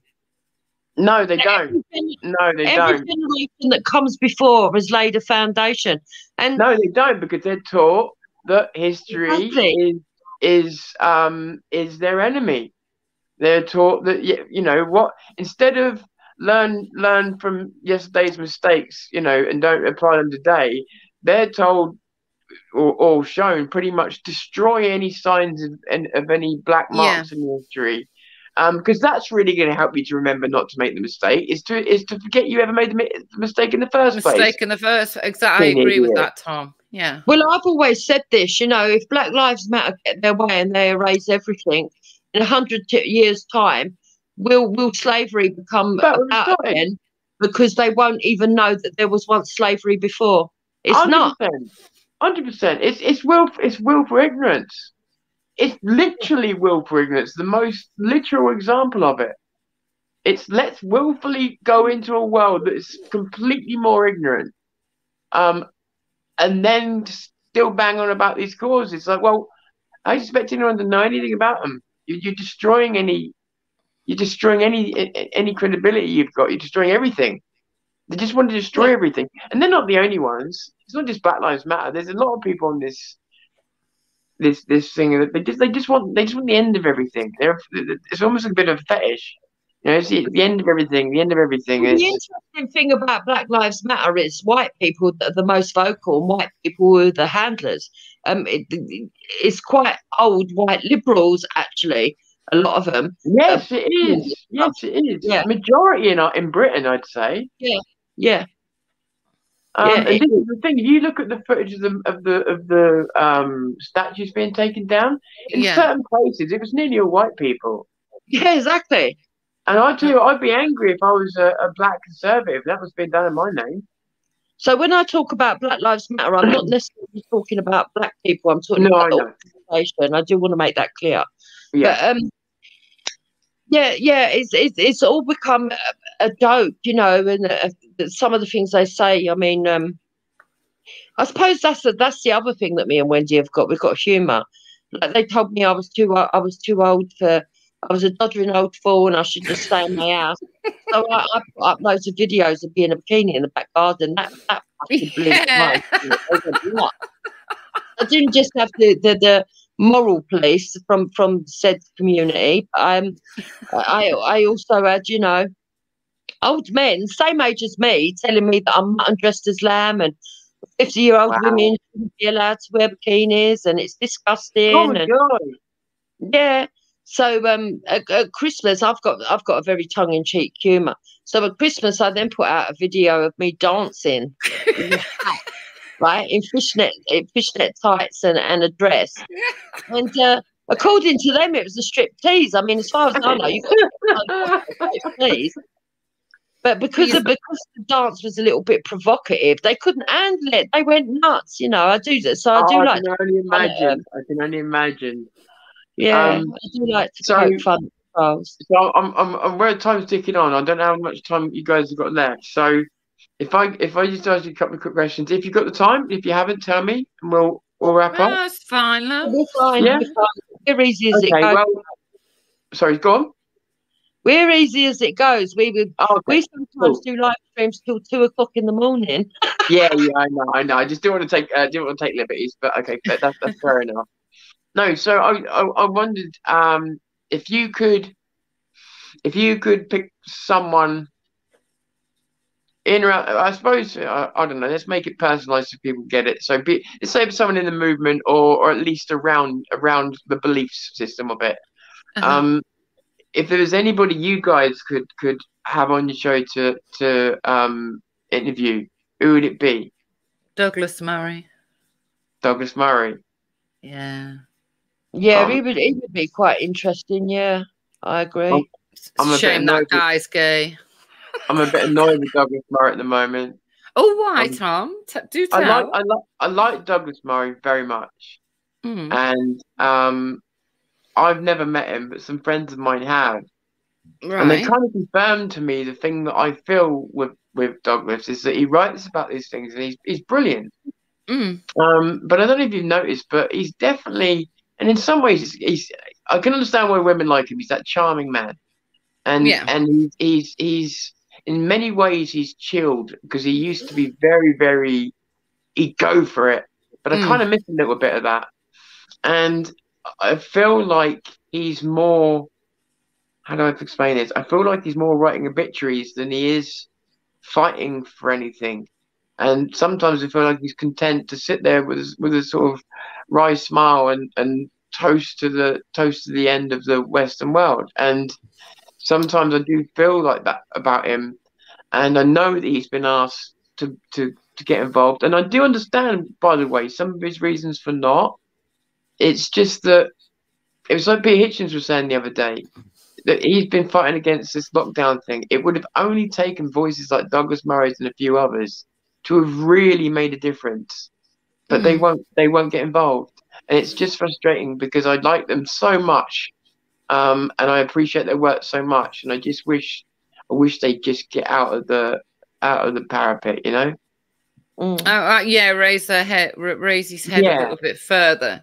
But I have to also add that before I became like a Douglas Murray fan, if you like, I had to hear his opinion on Tommy Robinson first, because if it had been negative, it would have been bye Douglas straight away. But I listened to it, and he's got a very good opinion of Tommy. Actually, he's not negative at all. I'd love to have Tommy on, just like everybody else would. I mean, anybody who says that they wouldn't like to have Tommy on their show. Oh yeah, that goes without saying, as far as I put it. It's a fascinating interview you guys should have a look at. It's a GQ magazine. You may have seen it. GQ magazine's interview with Jordan Peterson, and the woman's a raging Marxist, third-wave feminist, and he's Jordan Peterson. And but the question of Tommy Robinson comes up, and she says, "What do you think of Tommy Robinson?" And he says, "I think it's lucky that he didn't get killed." And this silence is in the room.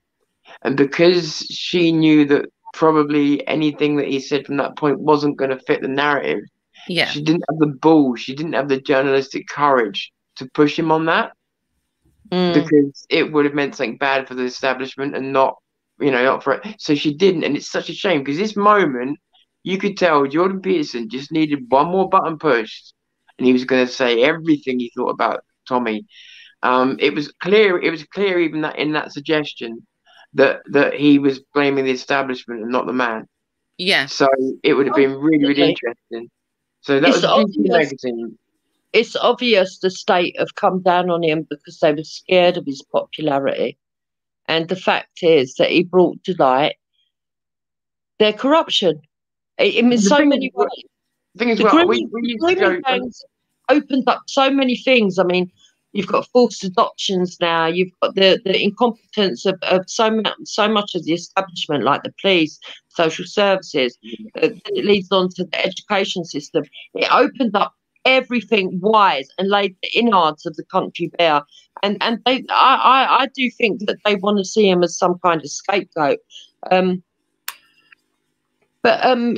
apart from Tommy, who would I like to bring on? That's interesting. I mean, you've already said Douglas Murray is a good one. I think while you're having to think about that, just with Tommy as well. I think that if you look at Tommy's, again, list of crimes versus what's been done to him, what's been done to him is mostly anti-terrorist stuff, and it totally far exceeds the mandate of who he is and what he does and what he believes. And he's probably, well, I wouldn't even say probably, he's the most persecuted man in Britain. And I don't think a lot of people are even aware of just how bad that actually his treatment is. Exactly. It's probably the worst treatment that someone's getting in Britain, It's disgusting that he was outside a court. He asked the police officer if he was legal in what he was doing. He was given the okay. I actually watched the whole live stream that day. I saw it too, yeah. And the police officer gave him the nod.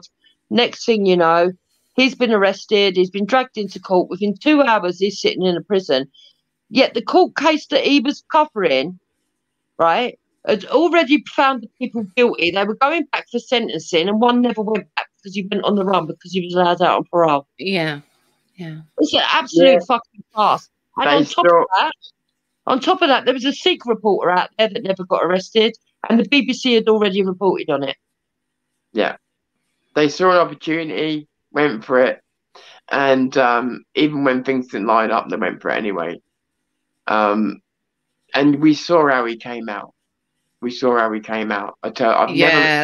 that was the one day. Yeah. I think that was the one day I remember.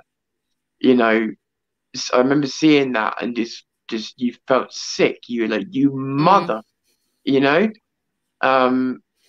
was a hard one to watch when you saw him come out that time. Yeah, it was. And then he did an interview on an American station, didn't he? A news station. Yeah. And even during that interview, it was so hard to watch because you could tell he was suffering. And for what? What was he what was his big crime? Nothing. Absolutely. Now I saw, I mean, you see things in Tommy's interviews and some things do spill out and you just think, I don't know. The one thing that did give me a little bit of heart was the beginning of last year when Tommy's daughter had the hassle. There was a lot of people, like on my channel, 155,000 of them, which I hoped meant there'd be a lot more elsewhere as well. That actually, majority of them were coming on supporting Tommy, regardless of their opinion of him. And I thought, finally. And that's what they destroyed. And that's why people like Ralph that we see in Speaker's Corner, I can't forgive them, because what he did was destroy the unity of the people. And freedom of speech is so very important. If they take away. If you see what's going on under the global bastard at the moment, we've lost so many rights, and because of that, on top of that, if we were to lose freedom of speech, that's it. Fascism is here. We'll have dictatorship. I think there was 67. I think I'm right in saying this. I might have to fact check this, so take this as rumor. But I think there was 67 pieces of legislation put in since the COVID thing began. And reason I'm not so sure of that is that may have been the first month, but I'm taking it as being the whole year. But there was 67 pieces of new legislation, which is, they were just rushing that stuff through. And it's like me and Danny Roscoe have been saying, when you give a freedom away, you very rarely get it back in its entirety, if at all. Yeah. And I mean, I see people saying in the chat that I keep seeing the word tyranny. That's exactly what we've marched straight into. Yeah. And we can't. This is why I keep telling people, be mindful, because we know that these trolls, they go after women as well, because it's much easier to scare a women, and there are a lot of single mums, and these trolls will tell you, we're going to out your name, we're going to tell your family what you think, we're going to come round your house, we're going to kidnap your kids, we're going to take your kids off you. This is all stuff that they do. Yeah, they know what your weaknesses are. And women are more fragile of the mind, in a lot of ways, especially when they've got no partner to back them up and stuff. That's why they hate me and Wendy, because we don't give a fuck. I mean, No. my address has been docked so many times that I think near enough everybody, the mother and its cat knows where I live. But they know my full name, they know Hector's full name, they know how many kids I've got, they know where I live, etc., etc., etc. And I just tell them I don't give a fuck. I'm still going to say what I'm going to say. And if you don't like it, you don't like it. I'll deal with whatever happens when it happens. I'm not going to live my life in fear. I'm lucky because I've got a good marriage and I've got a solid foundation. And I've got a family that know full well what I say and what I do anyway. I've got no secrets. I wear my heart on my sleeve. What you hear me say online is exactly how I feel. I don't hate anybody. I love my country. And what they do, this is what I see in Tommy as well. Tommy is brave. He puts his face out there. And this is what I argue with the FNATs. A lot of these FNATs, they're faceless avatars, right? And I say to them, how are you ever going to run a country? Even if you could get into power, how are you? You're too fucking scared to show your face. You can't even live by your convictions. And do you know what one of them said to me? I think it was Mad Fwaz. He said, oh, yeah, but the thing is, I mean, we all know what he looks like now. Does he not look like the illegitimate son of Mike Sutsbury? But anyway. Yeah, he does, yeah.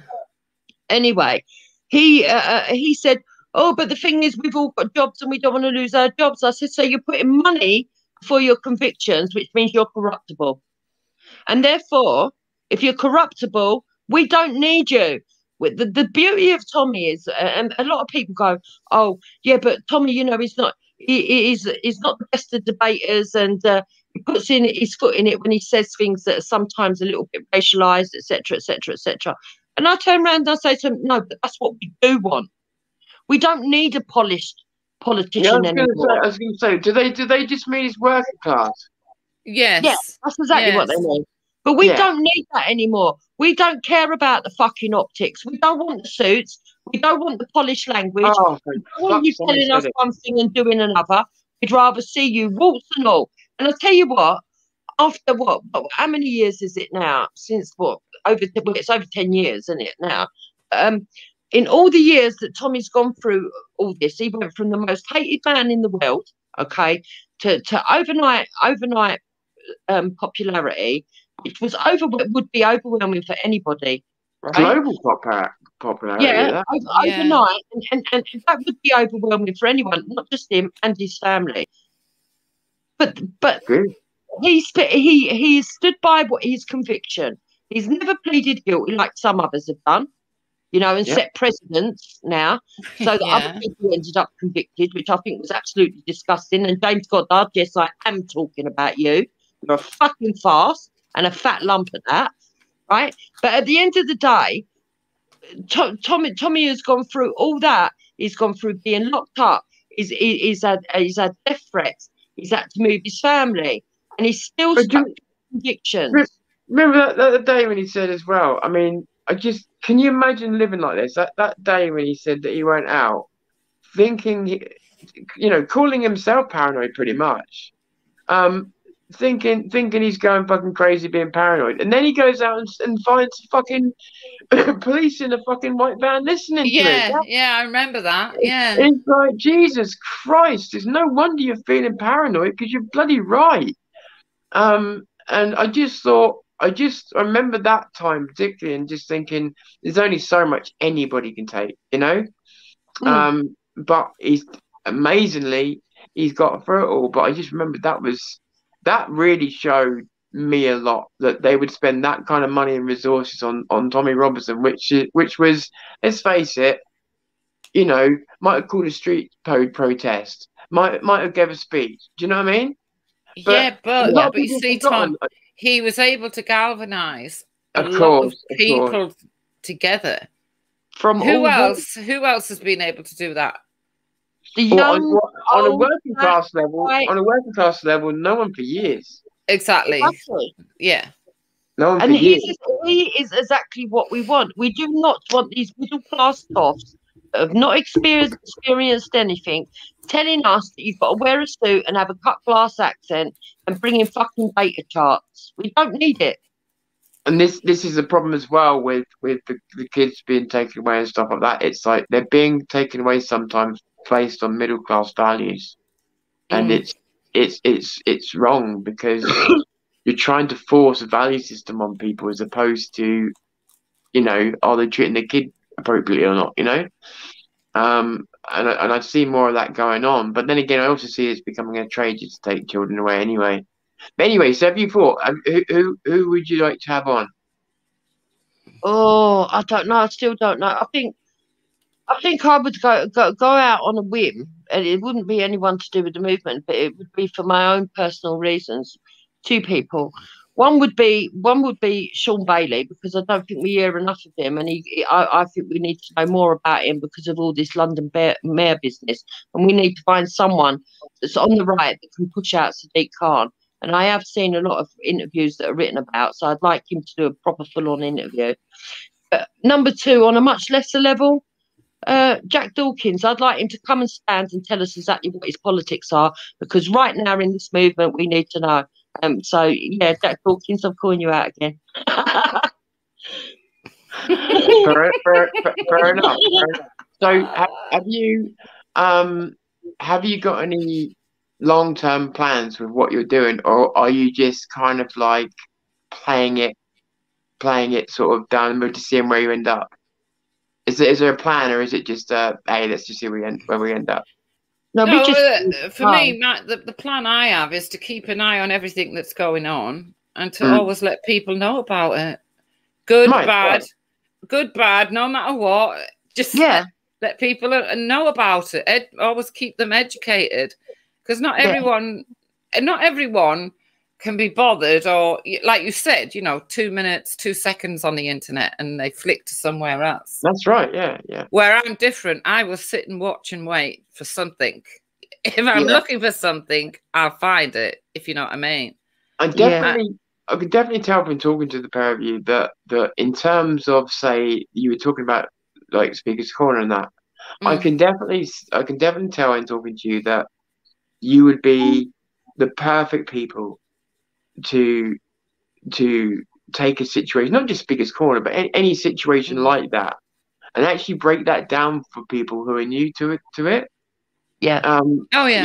You've really got that down to a thing, and I actually think that would do a lot of people some good, because the assumption is, and I don't think it's done deliberately, but the assumption is in the movement is everybody knows the same as everybody else, and it's not true. You know, people are always coming in all the time, and I think a lot of things need to be re-explained. You know, and so and a lot of the hypocrisy as well. You know, a lot of the hypocrisy as well. We like to make sure that people are aware. This person might be saying this now, but 6 months ago they weren't. We can give them the benefit of progression, because people do move along. Yeah. But bear in mind that this is what they were saying 6 months ago. We've been around. We can tell you this. We can prove it. We can bring you the clip. And, you know, people need to understand this, because there are so many people on the right that are not doing it for a genuine conviction or what it's really heartfelt. They're doing it either for grifting, which is money, or they're doing it for because they want to get their 5 minutes of fame. Me and Wendy, we have no intentions of ever trying to lead a movement or lead the movement away. We're not. We don't want to be leader material. We like staying where we are. I learned a long time ago when I was working, because I went up through management. Actually, there was one day I was sitting in the office and I was like, you know what? I wish I'd just stayed at the lower level, right? Because number one, I was happier in my job. I had less responsibility, and it was just easy. It was easier money. It was easier money. You know, there was less to it, and it's a very similar thing. If I can relate to this so much. We can criticize what we need to criticize without the restraints. You know, and if Tommy gets cross with us, so what? But not only that, I can really understand. I can really understand where you're coming from. That rings bells for me. Yeah, no, I think that's perfect. I think that's like I say, it rings a lot of bells for me personally. And the thing of it is, it's like a lot of the ones I've done. You're always taking the chance of stepping on someone's toes or getting something wrong or whatever. Yeah. But that's just part of it. And you don't strike me as the type of people, if you're wrong, you're not going to come out and say, you're probably going to get out there pretty quick and say, I was wrong about that, you know? Yeah, apologise quickly. Yeah. So that's the best that you can do in it. But you're not going to keep your mouth shut just because you might make a mistake, or you know. So no, I think it's good that that people are going out there with that kind of attitude.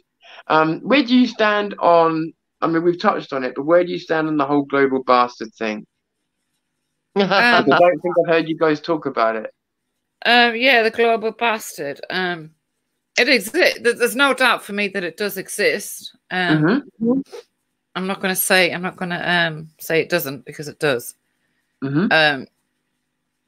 As for everything that's going on around it, I'm getting pretty angry with this government, because if it's as bad as they say, why then are people still allowed into the country, flying off here, there, and everywhere, flying back?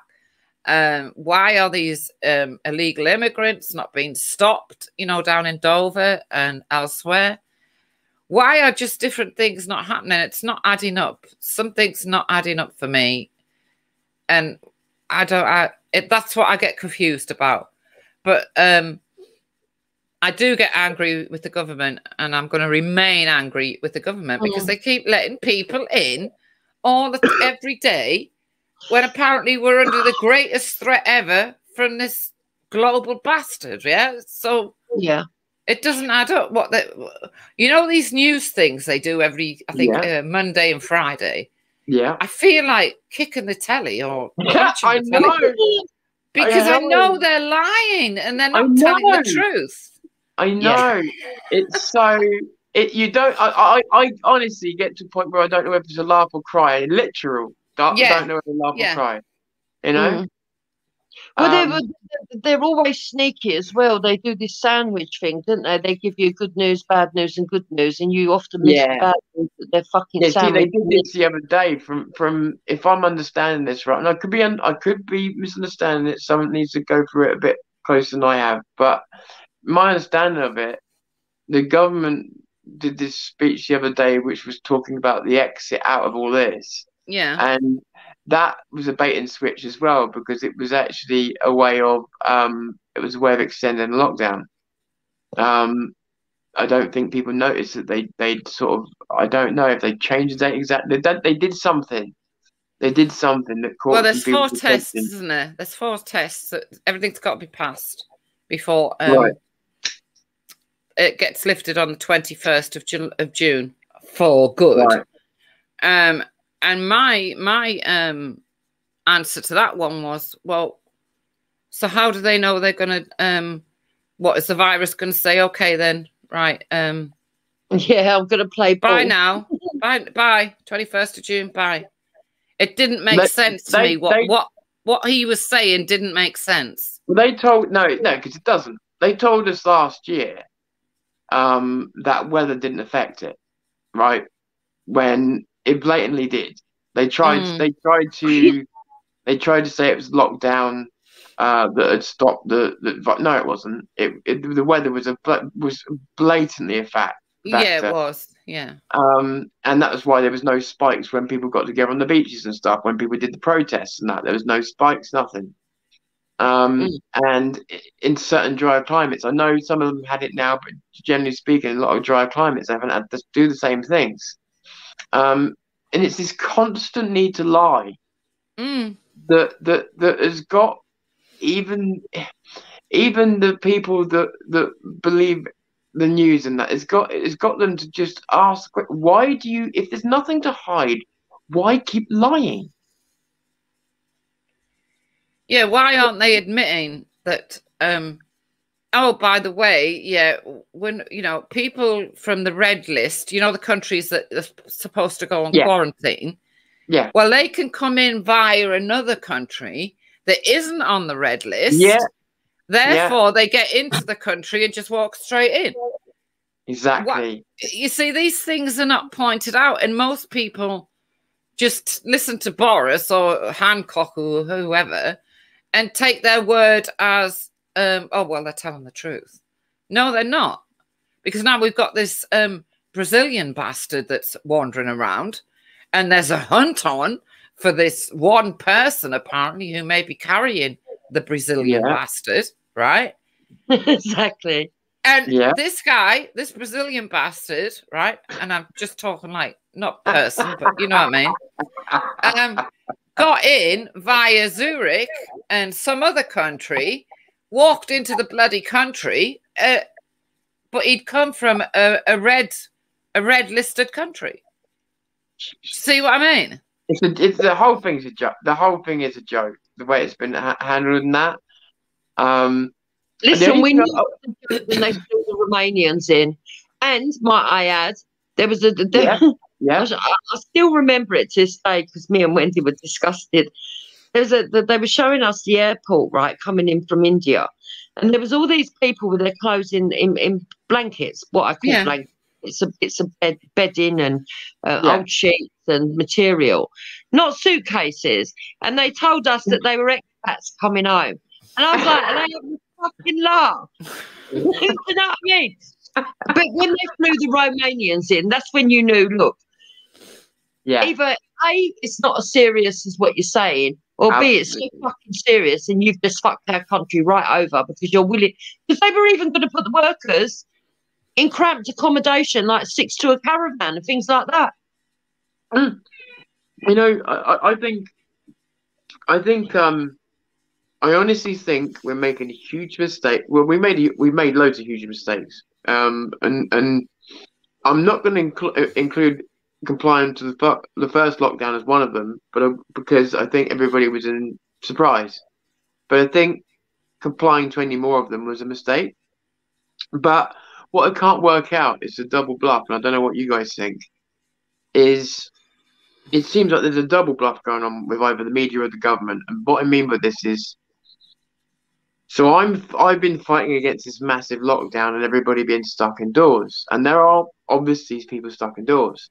However, in going out a little bit and talking about it, and then talking to people online about it, especially the interesting ones where the LGB drivers and stuff like that, they're then talking about a Britain that looked pretty much as busy as normal. Yes. And so there's this whole thing of is there a lockdown or isn't there? Are people complying or aren't they? We're being made to believe, and the reason I say this is because it reminds me of when we were told that London was full of all these Remainers, and I went there with a guy a day before a demo because we wanted to see it for ourselves, and we went there and there was like 30 Remainers and 25 Leavers, completely nothing like the pictures they were showing, and so it just made me think of that. Just Well, my son rang me on Saturday, and he lives in a different part of the country to where. And he goes, "Oh, look, the market's open. Sun's out. All the loonies are out, and now they've opened the market." I said, "What? Markets are open. He went, yeah. Yeah. It's like there's no lockdown here. See, another example. Now, I haven't heard one like that before, but that's another perfect example of the sort of thing I'm talking about. Is this happening kind of wide, from what I'm gathering, quite a wide scale? I mean, okay, there are some places I'm hearing that are really locked down, but a lot of places. It's like I live out in the forest and that, and it's 95% normal at the moment. Okay, the face masks and stuff like that, but and that, I'm not saying that's something that should be tolerated or gotten used to. I'm just saying in terms of activity wise, it's pretty busy. The first lockdown we had, I went up the road and did a podcast in the middle of the road on the wrong side of the road just to make a point of how bare it was. I couldn't do that now. I'd be squashed. It's completely different. It's a completely different thing. So what do you think? Do you think they're trying to con people into believing that people are still complying because it's their only way left of trying to get them to comply if they think they see others doing it? Or I don't know, Tom, because it confuses me slightly. Me too. To me, there is something, right? This bastard does exist, right? This bastard does exist.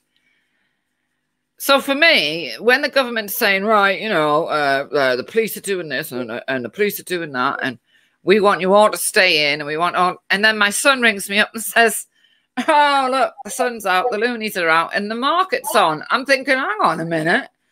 So nobody's doing anything in some places of the country. Yes, it's not adding up. Yes, exactly. If you look at some of the stuff, Bosco's been catching from the beginning. I mean, there's definitely an agenda. I think it's more financial than them worrying about us. I think we won't actually see what the agenda is until we come out of it, and then they start telling us how much tax we've got to pay and what got affected, and all of it. I definitely think that they've tried to speed up a cultural revolution because it's already happening so quickly. Yes. But there's so many other things. I mean, if you look at the one last thing that we had that many of us believed would be our way out of, not before the global bastard, and it was community. Many of us believed that if we could rekindle community and stop being afraid to talk to our neighbour and stuff like that, that may be a way of local control, and we may be able to claw our way back into having people control again, people power again. And since then, it's like they've sliced the community in every conceivable angle possible to make sure that every faction of every community, young and old, black and white, whatever the differences be, it's like they've just sliced it up like a pie, just to make sure, Yeah, they have. I mean, luckily enough, I come from a community where the community was still there. It has been here. And most people do know each other, even if only facially. Even if they don't know your name, they recognise you, they nod to you, and things like that. Do you live in a rural place, or? I live at Eltham. I don't hide where I live in Eltham. Yeah. So 20 minutes one way I'm in Kent, and 20 minutes the other way I'm in central London, and I love it. I love it like that. Just curious, because like you said, you see these things where, and I mean, Busker's been doing a great job in some of the footage he's been going out there getting. Because we wouldn't have eyes on not just him, but he's got a lot of it. We wouldn't have the eyes on those places. Because it seems to me, again, there's more virtual signaling going on, and as much as it's police state in places where they know the media are going to be. Well, exactly. Which is why other parts of the country are able to have markets. Yeah, exactly. We just all went up to London and set up a market now. Fucking hell, we'd be beaten, battered. Yeah, exactly. Off the bridge. Yeah. It is interesting because when the first lockdown went on, it was pretty much normal where I live. But I had to go up to Westminster for the court case. Remember, I got attacked in Hyde Park. and I had to go up to London during the middle of that for that court case. And when I got there, the streets were deserted, and it was just like workers, and they were all wearing masks, and it was surreal. I was like, wow, look at this compared to where we've just come from. It was really surreal. But I don't know how deserted they are now, because I think people have all gone back to work and stuff, haven't they? Well, yeah, when it comes to the media, it's a bit like when there's been a flood, and you get the guy on the news, and he'll go and stand in the biggest part of the flood he can find, right? Right, there's been a flood here, and he's surrounded by water, and just you can see just past him is like dry ground. Yeah. So what they do is with this bastard, this global bastard, they're going around and they're making sure they're getting the bits where there's nobody about and there's nothing going on, to make the rest, everyone else, think, well, this is what, you know, people really are doing as they're told. I must do as I'm told, and I must stay in too. And then there's other people like me who get phone calls from my family members. Oh, this is happening. That's happening. Durham City's like there isn't a lockdown. You know, it's remarkable. It's interesting where I am, because 4 miles one way, there's this little town where I am. I don't know, it's a little village, and then just down, I don't know, another 4 miles away is a beach. And I go up the road, and everyone's willing to speak to me. I go to this other place, this little town, and people are speaking to me. I go down the beach, and I'm not saying this is true. This is just what I felt to be true. I went down the beach, and I noticed that these people they didn't want to speak. And normally I got a good hit rate. I can normally tell people that want to speak, and I get it pretty good. And my hit rate was terrible, and I was like, it's interesting. I said, what if it's me today, something about me? So you have a little think about that. Is there anything I'm doing differently? It's like, no, I don't think so. And then I noticed that the sound of the kids was so loud that I realized how many kids were down there. And then the second thing was I realized that all these people were the middle class people that were telling me they were enjoying it, furlough, but B, and more importantly, the ones that had been stood up the road telling me that lockdown should have been harder. Yeah, lockdown should have been a lot harder. People should have been locked down for a lot longer, whilst breaking all the lockdown rules down. There you go. Talk to me. Yeah.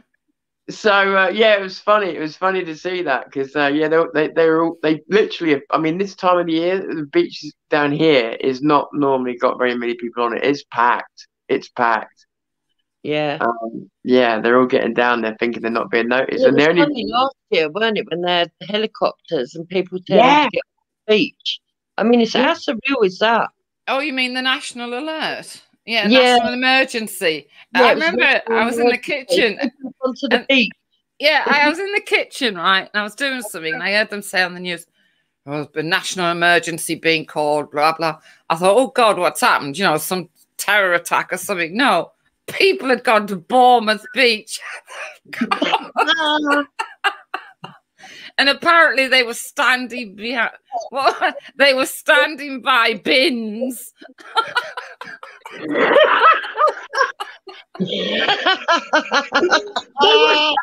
What? Bins. Outrageous. Bins.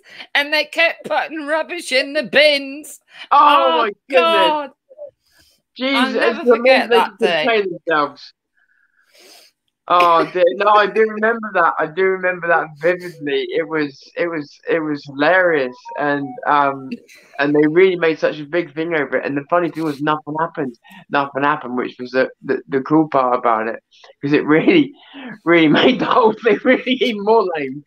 Well, yeah, we were waiting for the big spike, and nothing happened. Yeah, but I'll tell you one thing: it did make me more irritable about. Was the fact that I felt that from what I'd seen down the beach just the other day, and from what we had last year, it made me realise that people didn't seem, unless I'm being unfair, didn't seem to want to stand up for these rights, these freedoms, things that have been passed down generation. They didn't seem to want to fight for any of these things. But the moment a day down the beach was presented itself, no fucker was going to stop them. Exactly. I see your point. Yeah, good point, Tom. Freedom of speech. What's that? I'm going to the beach and you're not stopping. Yeah, I'm going to the beach. You fucking try and stop me getting to the beach. I'll go down if there's mortars down there. I'm going. I'm going. Well, when they get to the freedom of speech, no, it's too dodgy. When they get to the stage of wheeling the Queen out to tell you to have an injection, I know. That tells you there is a hell of a lot of people that are not getting in touch to get their injection, and obviously people are voting with their feet. They just don't believe it. And the other thing as well is, like, for me, I got someone chastised me because they asked me if I would have the injection that was available now. Like, if I could, because I'm on the vulnerable list, so I probably will come sooner or later in terms of when I get off it. And I said no. I would say no, but the reasons weren't like I'm an anti-vaxxer or don't believe in the global bastard. No, I may not believe it the way that they do, but it was for the fact that the thing is on trial until 2023. What's the chances that there's going to be better ones come along, better versions, safer, blah blah blah? I'll tell you what the chances are. They're 100%. Yeah, but you've got. I feel sorry for really vulnerable people. Yes. Yes. So do I. And they've had the injection. Wendy, tell them what they did to your daughter-in-law when she gave birth. What they did to her. Oh yeah. When she gave birth recently, couldn't believe it because I didn't believe the stories. And they said to her, "Oh, right, you can go home after she'd given birth." And then before they said to her, "You got to have a bastard test." Yeah, and I love it. And she says, "What? You got? I don't want one." She said, she just wanted to come home. She'd had, her first baby and everything. And they said, "Well, we'll take your baby until you have the test." Jesus. Yeah. They actually said it. Yeah. Now Jupiter knows me, and I never believed in any of the conspiracy theories. I say they're talking rubbish. That would never happen. Wow. Till it happened in my own family. And they told her, if you don't have this test, we're going to take the baby till you do. Till you do. That was what they said. Until you do. Not 7 days or till you do. Till you do. In other words, you're not leaving here, or you can leave here, but your baby's staying. So what's a young mum going to do? She had the test. So she could take her baby and leave. But she couldn't. They did blackmail her with it. And when she came home and she told me, I couldn't believe it. Most people in that situation would have had that test. Yeah, she did. She had it. She didn't want it. 9% of people, because they just, like you say, they just want to go home with their baby. Yeah, she says, I didn't want it. She says, I wasn't even thinking of that. She says, but the minute they mentioned the baby, I thought, hang on. I just don't understand why the need for a test and that. I don't know. It just seems strange to me. It just seems very, very strange. But I don't know. Well, Tom, I mean, Dupes knows what I'm like, and I don't believe conspiracy theories. No, and I'd heard of this happening, and I was poo-pooing it and saying, no. Then it happened to her. I couldn't believe it that they were that cruel. No, I'm paranoid about the conspiracy theory. I'm scared of being dragged into them, and I'm constantly trying to check my facts all the time. It's difficult, but all I do know for sure is that there is so many provable lies from 2020 alone. Yeah. That you don't need to know the answer necessarily to raise a really good question. Why so many lies? Yeah. Well, the thing is, they're blackmailing you anyway. I mean, the children are meant to go back to. They've got to have testing twice a week. you know, if you want to travel abroad at any time in the future, you're going to have these injections. So one way or the other, you're going to end up having it, Tom, because even it's going to close in. It's going to meant to be if you want to cross counties. Eventually, it'll get to that kind of silly stage. Yeah, because even me, I'm like, well, no, I don't really want it. Let everyone else get in. I'll get herd immunity, but I still won't be allowed to partake in things if I haven't took the injection. That's right. Your choice is taken away. Yeah, so I got my letter through at the weekend, actually, on Saturday. I've checked, and it's AstraZeneca that they're giving out in my borough. So I'm like, okay, it's a safer one. So yeah, I probably will be booking my test soon. Well, you should, Dukes. You should, because it's better to get the vaccine. I'm sorry, Tom. I know you. It's better to get the vaccine for the bastard, right, than to actually have to put up with the getting or catching the bastard, right? Because I know the bastards out there because it's affected people that I know. Oh yeah, absolutely. No, don't get me wrong. Yeah. Like as I said, you know, you made the point about the people who are really vulnerable. I mean, I'm not saying for a second that for somebody else not to do it.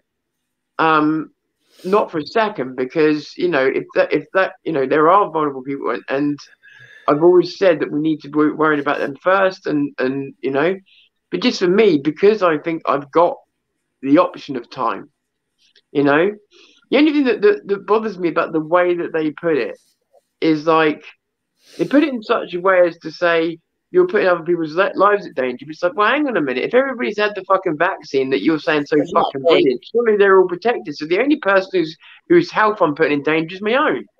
Yeah. Well, don't forget, every time they tell us a bit of information, they're already behind the curve. Yeah, well, Peter Hitchens has had his, you know, Tom. Oh, yeah, the last couple of days. Yeah, I mentioned it earlier on. Yeah. He had a jab, and he said it was because the war had been lost as far as he was concerned. They tried to raise concerns. Nobody was listening. And he said it was time to realise that they'd lost the war.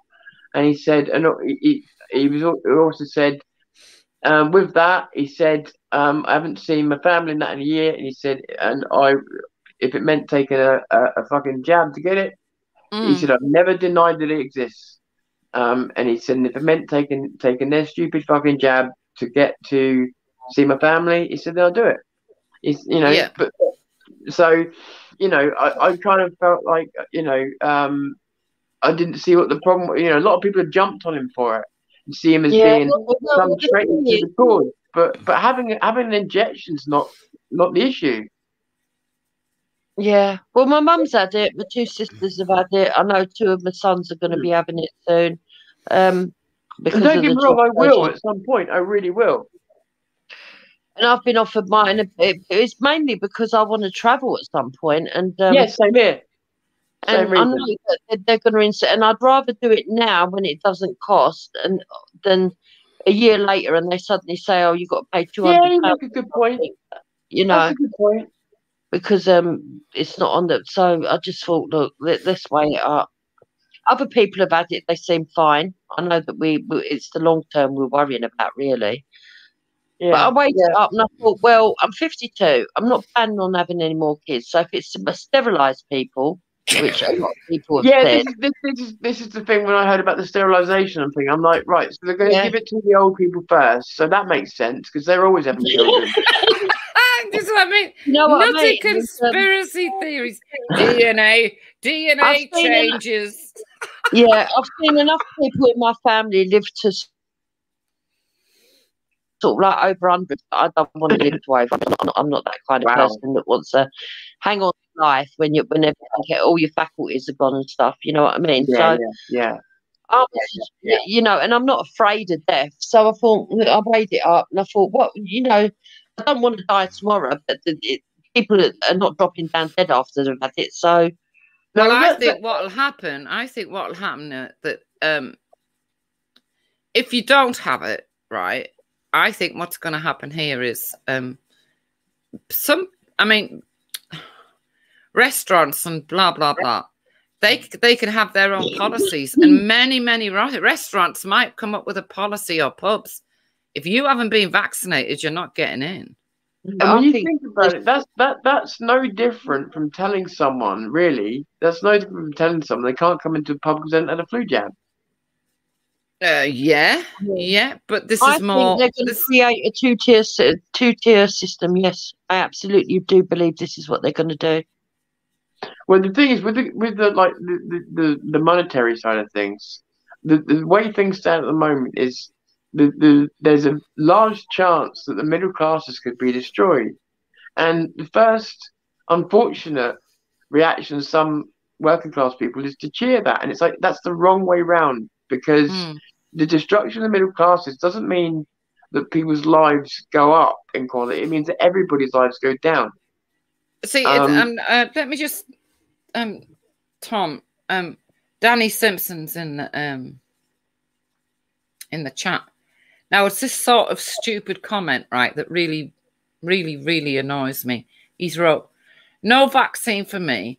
It doesn't stop you from getting it, but it takes years off your life." Now, where's he got that from? And yeah, I don't know about the second part. I mean, you know, I had seen things discussing its effectiveness, which is something that I'm aware of, which is why, you know, I said to you there may be a better version come along. But in terms of it taking years of life, I have no idea. Yeah, exactly. What's he done? What's he come up with rubbish like that? Now, there's some people who read something like that and think, oh, yeah, yes. I've not come across anything like that. The worst things I've come across, they weren't like you're going to grow 3 arms or things like that. The worst things I've come across were things like false positives with testing, and all the reverse, and obviously with things like vaccines and that, just the effectiveness. And you know, there was questions being called into thing at one stage. They were saying, I don't know if it's still the case, I haven't kept up with it, but one stage they were saying, doesn't stop you getting it, doesn't stop you transmitting it, doesn't stop you having to self-isolate. It was like, it's not a vaccine then. Well, no, yeah, unfortunately. But I don't know if you've got past that. But it stops you from, let me think now, it stops you from getting really ill. It stops you from having to go to hospital. So it minimises the symptoms then? Yeah, that sort of thing, I think. Right. Yeah. Which could save someone's life if they're old. Yeah, or if you've got an underlying health condition and you're 28. Right. See my point? If you're like 28, you've got an underlying health condition, you catch it, it could kill you. Oh yeah, of course, yeah. So to me, it's you know, that sort of comment annoys me. I'm sorry, it just annoys me because I think for me it's difficult because when you're trying to do fact-based stuff, the problem is it's time and people are so impatient. But it's like, to get stats on how well the vaccine and that's working, it takes time. And even side effects and stuff. Like people coming up with too much information about the side effects, they're probably reading stuff online, because the fact of it is there's not that much information out there at the moment. So a lot of it is made up, to be quite frank. A lot of the stuff you're reading is just made up. Well, I'll tell you what, right, I was watching a video on YouTube the other day, and it was, woman has bastard jab, right? And literally, she was shaking from head to toe, right? And her son's making this video. And she can't walk, and she's shaking from head to toe. He puts her on the sofa. He puts the cover over her. And I'm waiting for him to say, right, I'm going to call 999 now, you know, because this woman's literally shaking from head to toe. Oh, no, 10 minutes later, she's up and she's perfectly normal. So it was obviously a big con. Do you see what I mean? To frighten people. Yeah. But don't forget, I mean, I'll give you an example, right? There was there was a guy that cried over the end of an episode of something on the internet, right? But he had his reasons for it. It was really cool, and it created this cool moment. It went viral. So since then, you've had every fucking Joe and Harry filming themselves watching shit, and it's the same phenomenon going on. I swear to God, it's fucking everywhere. It's driving me fucking insane.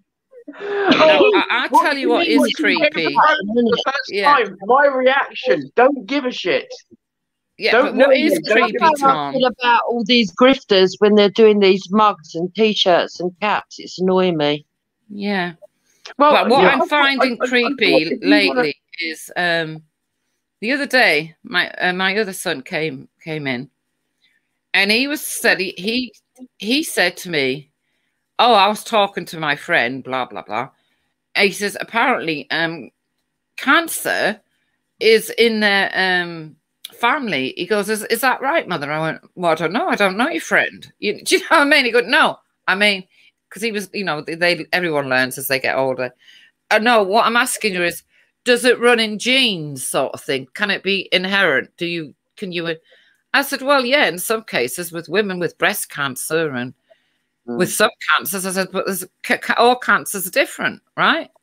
So we have this 10-minute conversation, and then he gets to understand what his friend was talking about, and off he goes. The next day, I turn my phone on, and for some reason, everything that's coming down my stream is to do with cancer.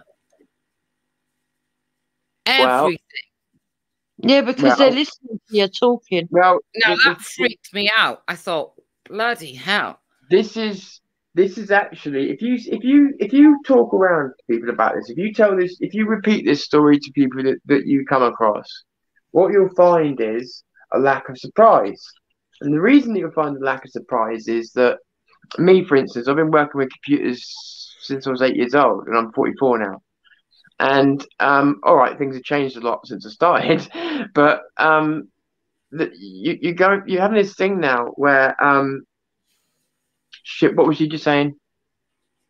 It's to do with them spying on you on your phones. Phone, you know that I had the conversation with my son about cancer being inherent, and then on my stream. Oh yeah, yeah. So I find myself, I've had a conversation about something, or I've done a search on something, or it might be that I've done something through a social media app, whichever. But you may forget doing that.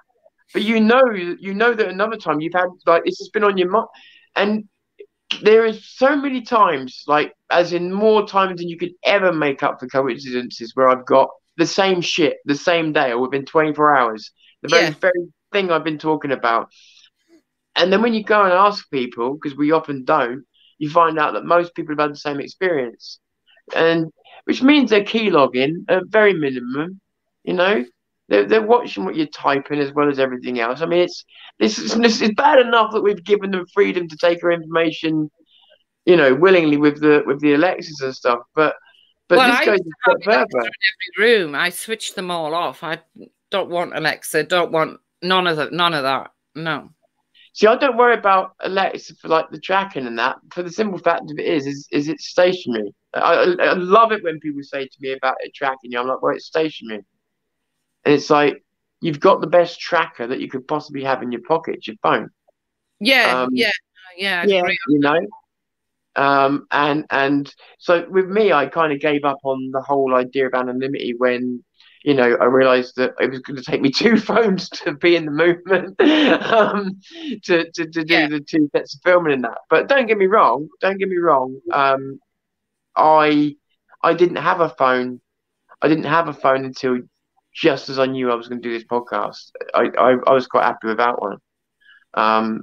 Don't get me wrong, there are things I'd miss now. I've been able to communicate with people without actually bothering to make a phone call and that. But you know, that kind of thing. But no, I wasn't interested. I wasn't interested. I mean, I never ever typed into YouTube cancer anything, never. Because to me, something like that is something you talk to your doctor about, not YouTube. Yeah. And for that to be coming down the stream, or nearly everything video was about, I thought, that's got to be connected to this conversation I had with my son. Yeah, it's very hard to people will go, oh, conspiracy, but it's like when it happens again, like I say, this will happen to you again. You'll notice it will happen again and again and again. And once it's happened a certain amount of times, that coincidence thing goes out the window. Nobody can take, and it will happen to you again. Believe me, it's. Well, I went round my daughter-in-law's about 4 years ago when I first noticed it happening, and I said to her, it was happening, and I said, guess what? I've watched a documentary, and they reckon that if you've got anything smart, it's listening to you and that. And she told me not to be so stupid. I said, all right, I'm going to prove it to you. She said, no, you're not. You can't. I said, I am. I said, I'm going to talk about tenor ladies and incontinent pads for the next half hour. And tell me if it shows up in your adverts. And it did. See? Well, see, it's the other thing as well. It can't really be denied because, I mean, okay, we don't know exactly what's going on right now, right? But what we do know is that even going back in the days when the internet was nowhere near as sophisticated, let's go back, I can't remember the year it was, so I'm going to say 2009, it may have been a bit earlier, but around the time when the NRA, which was, I think, some people would say the new name for the CIA, but when the NRA were caught red-handed using people's laptops, phones, and everything else, and illegally hacking into their laptops and stuff and watching them all around the world. Yeah. And they had to pay a massive fine for that. They were caught doing it. It's not a conspiracy theory. It happened. The American government spied on the world, and they did it illegally. And they have had to pay a fine for that. That was what they were doing then, and they got caught for. So imagine what they could be doing now. And again, it's could because I can't prove it now. But no, you can't. Happened already. Yeah. It's happened already. So, you know, I mean, what's it going to be? Oh, we need to have a conversation, right? Let's leave our phones in the living room and let's go into the kitchen. Yeah. It's going to be like that. It's going to be like that. I feel 1984 coming around me all the time with everything. But the years going backwards, not forwards. We're heading into a dystopian future and past at the same time. So you try and see if you work that one out. I don't know if that makes sense. But later on, I'll figure out it either did or it didn't. But I'm going to think about it for now. So, yeah. Okay. So I think you've given me a load of time. I really do appreciate it. But before kind of even think about wrapping up, I did want to ask you. Well, first of all, the easy part, so because I always do it at the end, and people find that really hard to stick with. Is there anything you want to plug, or your channel, or social media, or anything like that that you want to say that just to get out there, or where people can find you, or if you want up to date knowledge on things that are going on, come to Wendy Woo's channel. That's about it, really. Yeah, and sorry, go on. I'll just add to that. Also, subscribe to Wendy Woo too, and Jupiter Affiliated and Dupes Ascension, because they are our backup channels. I do sometimes do some videos on my own, and Wendy sometimes puts out videos on her backup channel on her own. So you know, if you want to get them all, that's the 4 main channels. Fair play, and you know, you're always welcome back. And like I said, you know, you've been very graceful. You've had me on your show, and I'm happy to come on anytime as well. And what I've always noticed when I come on is you're like really polite and graceful when you invite me on, and then I notice you chewing someone else out on that. It's hilarious because like you can be polite and killing someone at the same time. So it's a unique talent that I think only women have. Brilliant. I love it.